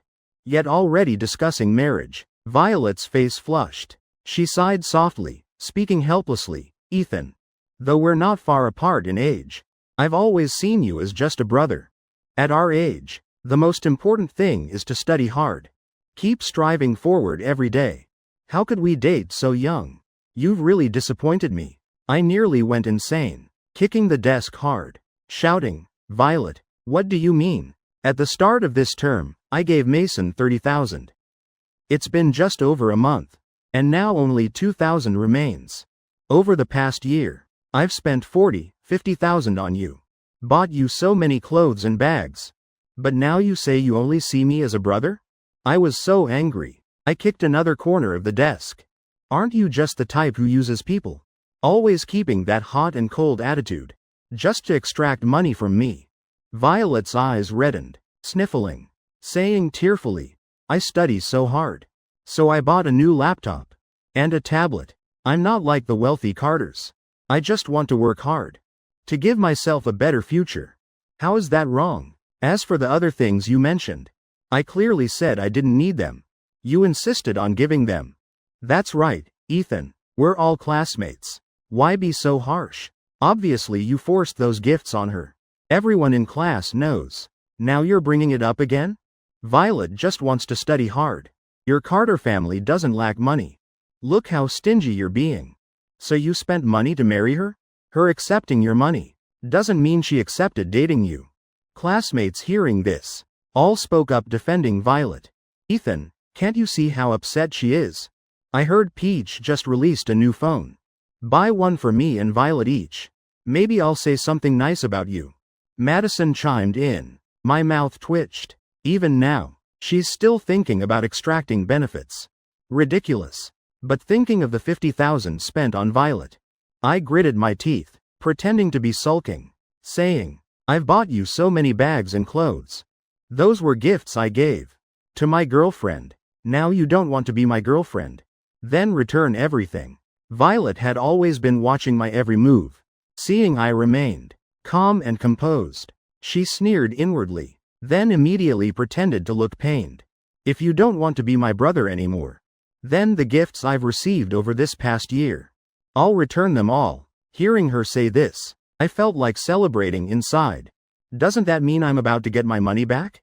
But outwardly my eyes reddened, pretending to be angry and disappointed. Violet, is this really what you want? I shouted. The things you've already used are worthless now. Violet sneered coldly inside. From my eyes and voice, she could tell I was still attached. She understood, the more I paid now, the more regretful I'd be later. The more she'd benefit. She put on a pained expression. Ethan, I thought you would always treasure and love me. Never expected you're just like those other rich boys. Just wanting to possess my body. If that's the case, I'll return everything you gave me. For this past year's gifts. I'll calculate at 80% value. The difference, I'll write an IOU. I, Violet, may not be rich. But I absolutely won't love someone for money. Hearing her finish, the whole class looked at me. With contempt. You just happen to be born a bit wealthier. After graduation, we'll surpass you eventually. You think money makes everyone beau? Money isn't everything. Spending money on a girl while dating, then wanting it back. Never seen anyone as stingy as you. Inside I felt like flowers were blooming. So I'm about to get all my money back. Thinking of the 50,000 returning, I almost couldn't contain my emotions. I tried hard to recall painful memories from the past. Finally suppressing my smile, I took a blank paper and black pen, handing them to Violet, then tossed my phone to Mason, telling him to record a video as evidence. Mason sighed softly. He thought the more noise I made, the more embarrassing it'd be later. But when he opened the phone, seeing on screen a girl with flushed face, eyes sparkling like stars, his dejected spirits immediately revived. Ethan's feelings for Violet seemed finally cured. Violet held the paper and pen, surprised, never expecting I'd actually make her write an IOU. Was I not joking earlier? I looked at her coldly. Weren't you confident that I wouldn't make you write an IOU? So you dared say those words. Thought she really wouldn't bow for 5 measures of rice? Turns out she's just relying on herself and fearing no one. Mason mocked. Violet glared resentfully at Mason. I just don't know how to write an IOU. Before picking up the pen, she glanced at me again, seeing my face showing sadness mixed with lingering attachment, but still maintaining an arrogant posture, refusing to admit fault. She immediately felt reassured. From her experience, just ignoring me for 3 days, I'd come back begging like a puppy. After finishing the IOU, she threw it directly in my face, speaking coldly. Are you satisfied now? I took the paper, scanning it once, then angrily tore it in half. Violet, how long will you keep messing around? On that paper were only 9 words. Violet owes Ethan Carter 50,000. Seriously lacking information. Not even a repayment date. Completely worthless. I'm not messing around. You want to use money to humiliate my character. If you need an IOU, I'll write another one. But trampling on my self-respect, I absolutely won't allow. Violet's voice was full of agitation, while I sneered coldly inside. Just finished writing the IOU, demanding to cut ties. But before I said anything, she's already trembling. Probably by tomorrow she'll come begging. After speaking, she tore another blank sheet, preparing to rewrite the IOU. I looked at Mason, speaking coldly. If she wants to write, make it proper. Find her a standard IOU template. Mason had been doubting whether I'd truly forgotten Violet. Now he understood immediately. So Ethan's using the retreat to advance strategy. Learned something new. He pulled out his phone, finding a legally valid IOU template, showing it to Violet. Her face immediately paled like she was constipated. She vaguely felt something was wrong. The previous IOU, she knew, was useless. Even if I kept it, it didn't matter. But writing according to this template would have actual legal value. She'd clearly given me an out, planning to let me apologize in a few days, then buy gifts to coax her, when she could pretend to reluctantly forgive.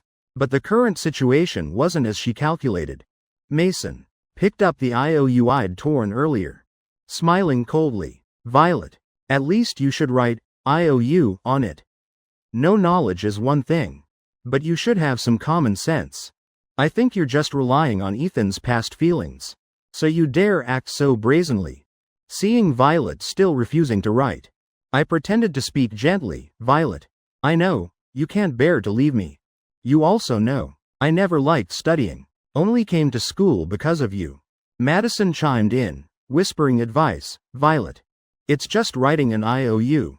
In a few days he'll definitely come apologizing. This time absolutely don't soften. Don't forgive him easily. I saw some new bags recently. That would really suit you. Violet nodded slightly, decisively finishing the IOU. Even pointing at it. There. Are you satisfied now? Ethan, from now on let's not talk anymore. I'll never forgive you. After speaking, she decisively returned to her seat. Looking at me, like a stranger. I reviewed the IOU again, carefully putting it away, then checking if the video was clear. After that, sending both to the corporation's legal department for filing. Of the $50,000 she owed, $40,000 was calculated from all previous gifts. The remaining $10,000 had to be repaid within 10 days. The loss from depreciation of used gifts. I wouldn't bother calculating. Anyway, I don't plan to pursue it. With Violet's spending habits, she couldn't possibly afford those luxury items. The original owner was too stupid to throw money away like that. But since that's the case, let me teach her a lesson. He glanced at the time. There is still about half an hour left before class. He remembers. Violet home is located near Riverside High School. It's still possible to go back and get the gift now. I walked up to her desk, tapping lightly on the surface. Oh, that's Ethan all right. Truly shameless. I thought you could last at least 2 days. Never expected you couldn't hold out even 5 minutes. Truly the pinnacle of a lovesick fool. The classmates burst into laughter. Violet snorted contemptuously, frowning at me. Classmate. Now we're strangers. Please don't disturb my studying. With the IOU in hand, I didn't need to keep acting. I smiled coldly. Seems you still don't understand your position. Now I'm your creditor. You plan to use your creditor status to force me to submit? Truly disgusting. Violet said with distaste. I shook my head. I'm just following what you wrote in the IOU. Taking back all the previous gifts. Don't tell me, you don't plan to actually repay? Or were those words just pretense? Hearing me say this, Violet's jaw dropped in shock. She never expected I would actually demand back all the gifts I'd given her. Ethan, if you keep acting like this, I'll really, truly never forgive you. Violet threatened loudly. I frowned slightly. This girl still thinks I'm joking with her?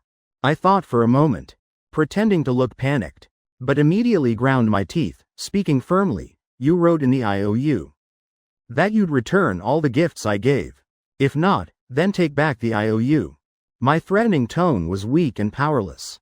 Violet sneered inwardly. She'd thought I'd escaped her control. But looking again, I was just a sulking boy. Probably just causing trouble to get her attention. Such a child. No way. I already said, from now on we're strangers. If you want to take back the gifts now, then go ahead, I'll take you to get them. Violet said. I celebrated inside, but still pretended to sulk. Turning to leave the classroom, Violet followed behind me, sitting in the Ferrari's passenger seat. I'm warning you, now that you're in the car, don't talk to me. This car has no backseat. I'm sitting in front out of necessity.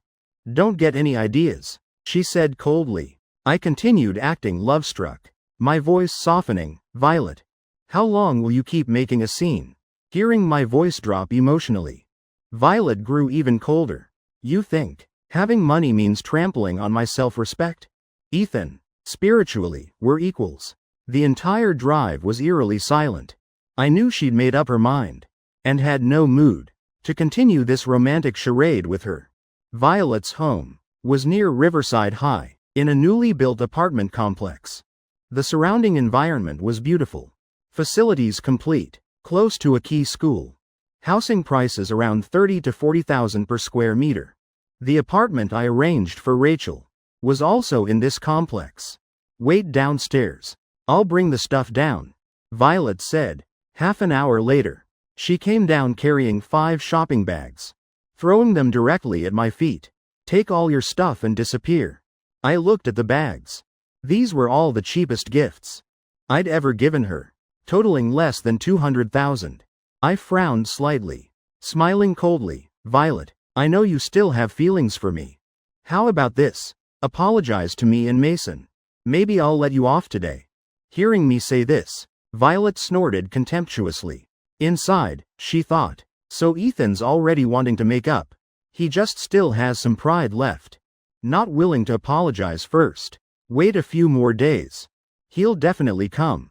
Begging me. Violet ground her teeth. Dream on. I've already used the other bags. Even if you take them, you'll just throw them away. I shrugged, unconcerned. Throwing them away is my business. If you really feel bad, then obediently apologize. I'll ask the principal to let you use the broadcast room. Just you wait. Violet angrily returned home, fearing she'd forget something. This time I followed her upstairs. Why are you following me? Violet exploded. I'm afraid you'll forget something. It's almost class time. Being late won't be good for your studies. After all, you still have dreams and academic aspirations to change your fate. While I have nothing but a bank balance with over 10 digits, I said sarcastically. Violet's home was a small apartment in the complex. About 60 square meters. 4 people living together. I curiously glanced inside. The living room was smaller than my closet, but arranged very cozily. On the sofa, I saw children's books in a small toy truck. You have a younger brother? I asked curiously. Violet didn't answer, just slammed the door shut. When it opened again, she'd gathered all the gifts I'd given her, neatly stacked by the door. Violet suddenly froze. Besides these items, her room looked completely bare. I checked everything once, then asked, didn't you also buy a tablet and laptop with Mason's money? The door slammed shut again. That's enough, Ethan. I never expected you'd be this kind of person, Violet said with disgust. I looked her up and down, hesitating slightly. What are you planning? Violet stepped back twice. If you dare try anything, I'll scream. My mouth twitched as I laughed helplessly. Do I look like that type? But it seems the outfit you're wearing, I also bought for you. Hearing me finish, the disgust on Violet's face vanished, replaced by fearful looks, as if I were some pervert. I'll wash this and return it, she said, blushing. No need. I prefer the original scent. I blurted out. Shameless. Violet's face flushed to her ears. But at this point, she didn't want to entangle with me further. Fine. I'll avoid Ethan for a month, she thought to herself. The door slammed shut once more. When it opened, Violet threw the clothes she just changed straight at my face. Honestly, the freshly changed clothes were still warm. The scent also fragrant. Do you remember I also bought you things like socks and stockings? I asked. You pervert. Get out. Violet screamed, her face red enough to drip blood. She couldn't understand when I'd become so shameless. She locked the door, then turned and went down the elevator alone, watching the elevator doors close. I wanted to remind her. Those shoes were also my purchase. I scratched my head, then thought, forget it. I'll just give her the shoes. After all, they're only worth 1,000. I looked down at the pile of thrown clothes, thinking maybe I was actually becoming a bit perverted. But clearly my clothes were all treated with expensive perfume, yet somehow didn't smell as good as hers. Meanwhile, Violet went downstairs, standing coldly beside the Ferrari waiting for me. By now, quite a few young girls had gathered around the car. They were taking photos with the Ferrari. Seeing her suddenly enter the frame, one of them said unhappily, "Hey girl, can you move away from the car? Don't stick yourself in the frame like that. Don't you have eyes?" Violet felt somewhat hurt. Clearly this is my car. But thinking again, between me and him, there's no relationship. Just ordinary classmates. She bit her lip lightly, looking toward the elevator. Seeing me carrying various large and small bags, even wrapping the clothes she just changed as a scarf around my neck. Seeing the girls gathered by the car, I licked my lips. Walking up, ladies. Authentic designer bags, bought at flagship stores, guaranteed real. Just arrived, everything 20% off. The girls saw me coming down from upstairs, in that state, unsure if the bags were real. But the source looked extremely suspicious. I scratched my head, confused. 20% off is still expensive? Clearly they seemed very interested. But no one dared buy. So I placed each bag on the Ferrari's hood, then opened the car door. Buy now and get 3 photos inside the car. The girls looked at each other. A Ferrari worth millions belongs to Ethan Carter. So these bags definitely have no issues. 10 designer bags at 20% off. Even reselling would be profitable. So they rushed forward to buy. One girl even approached, taking my hand, asking softly, "Sir, I want to buy your contact info. How much?" Seeing another girl approaching me, Violet stepped forward, asking coldly, "Ethan, when will you take me back to school?" My eyes were currently drawn to the girl in a sports tank top before me. Full, rounded chest, slim waist and endlessly long legs. Each time she spoke, her chest trembled slightly, bouncing like pudding. Suddenly interrupted. I frowned slightly, but thinking I was the one who brought her, I had responsibility to take her back safely. I reluctantly bid farewell to the surrounding girls, getting in the car with Violet. Before getting in, she glanced at those girls, then snorted coldly with provocation. On the way back to school, she suddenly said, "Ethan, those people are only around you for your money." I looked at the $40,000 transfer notification on my phone. Feeling incredibly relaxed, I smiled faintly. That's fine. Now I'm so poor I only have money left. Carter Corporation's assets reach thousands of billions. If we partner with the Blood War organization, we might even break 10 trillion. As long as I don't seek death. Keep Lily stable as the villain. Secretly handle the male lead Drake. This money truly can be spent. Passing by a phone store, I suddenly stopped the car, buying 2 of the latest Peach phones. Getting back in, I recalled this morning, when Lily checked the price of green hanging fruit, lychees, she pulled out her old phone. It was a button phone, obsolete for who knows how many years. The paint peeling off the edges. The symbols on buttons too faded to see. While Violet beside her held 2 brand new phones. I felt a pang of emotion. But remembering the scene of her selling the bags I gave, her expression cold as ice. "Don't think just one phone will make me forgive you," she thought to herself, occasionally glancing at the phone, then at me. Constantly reminding herself to stay calm. Must wait until he can't stand it anymore. And brings it up himself. I wasn't thinking that deeply. Flooring the gas pedal. Getting Violet back to class just before the period started.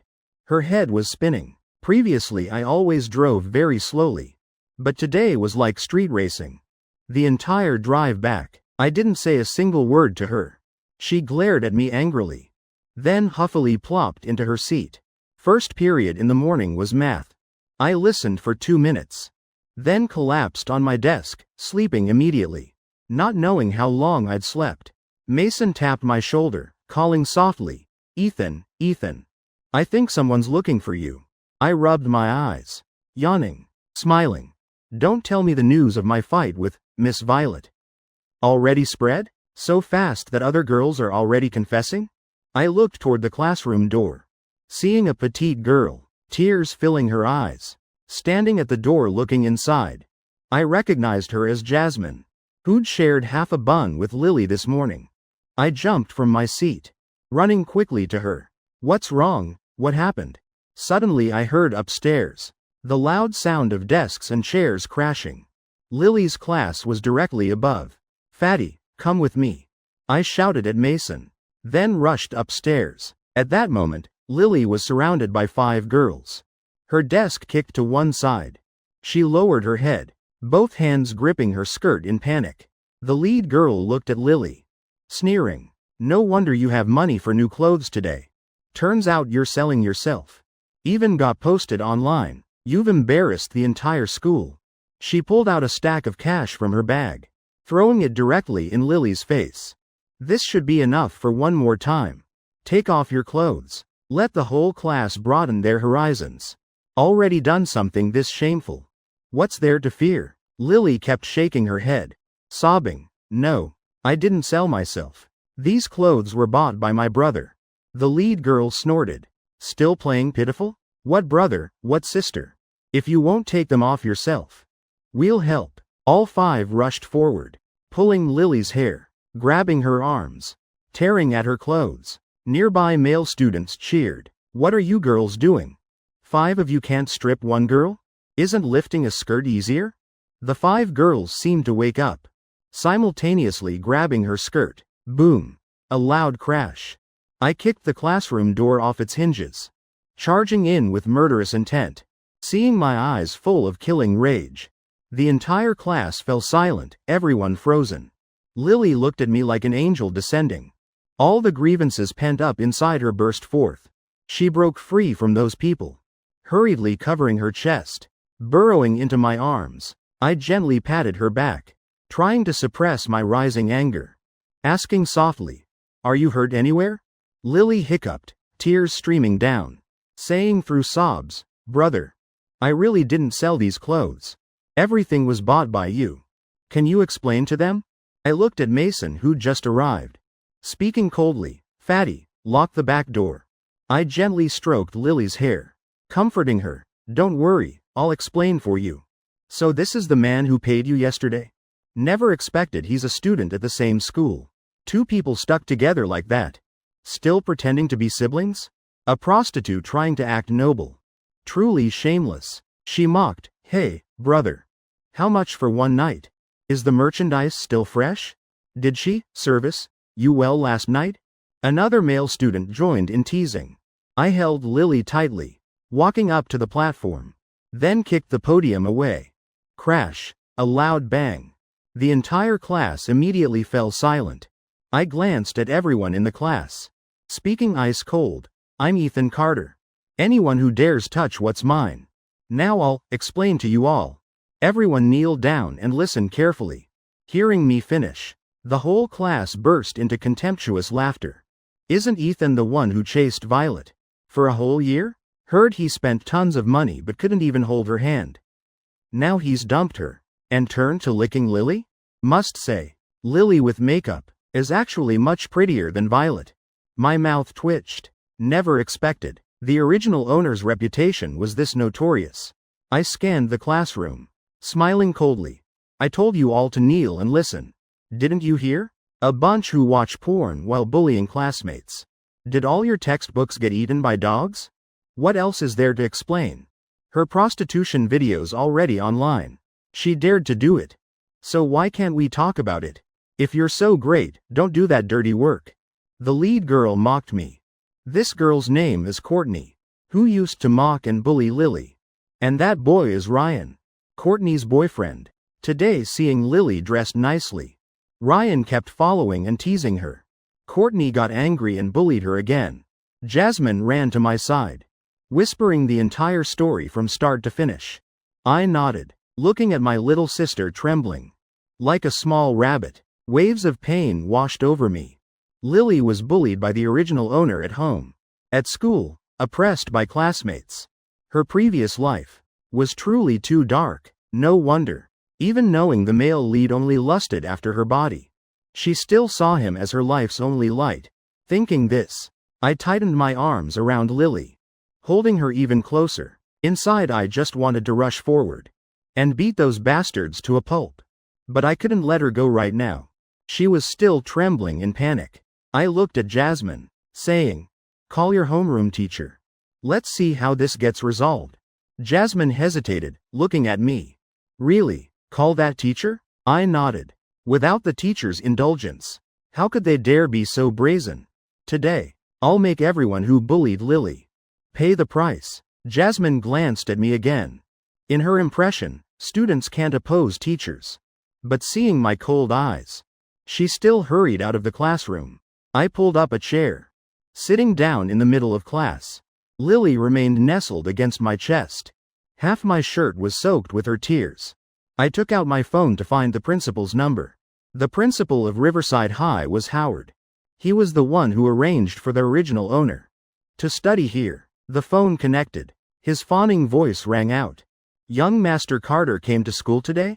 If sleeping in class isn't comfortable, my office just got a new sofa. You can rest there." I smiled coldly.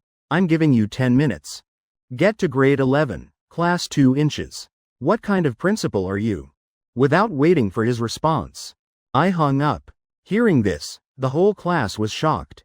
They looked at each other in confusion. Did he just call the principal? How can he talk to the principal like that? Who does he think he is? Even daring to order the principal to meet him in 10 minutes. How thick is his face? I didn't bother with them. Making the second call, Captain Thompson. This is Ethan Carter, at Riverside High, grade 11, class 2 inches.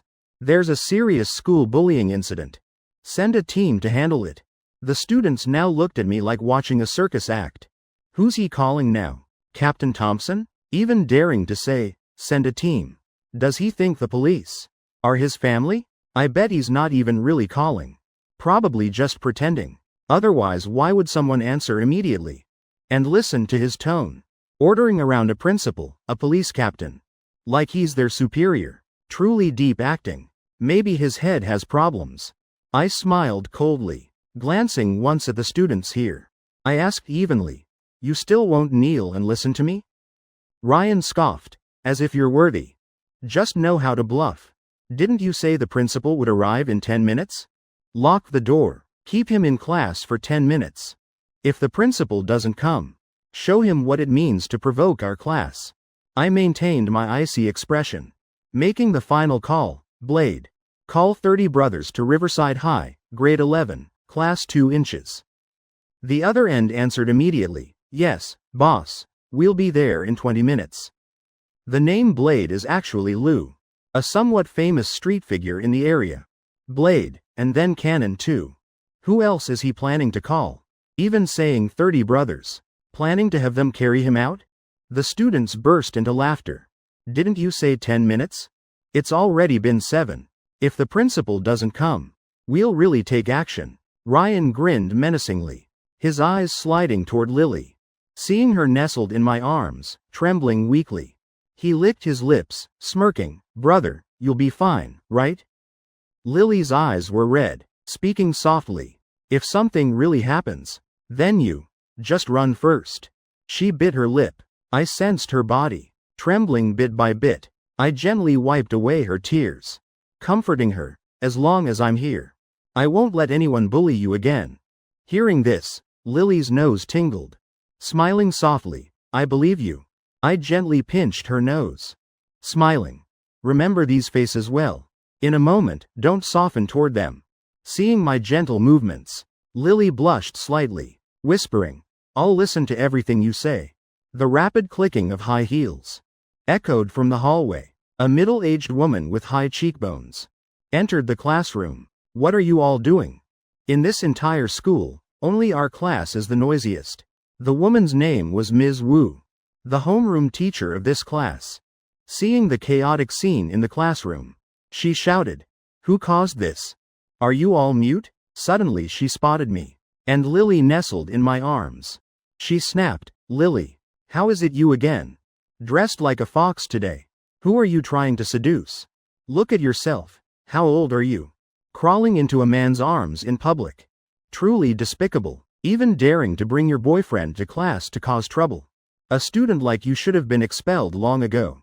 Call your parents here now. I want to see what kind of parents could raise such a depraved daughter.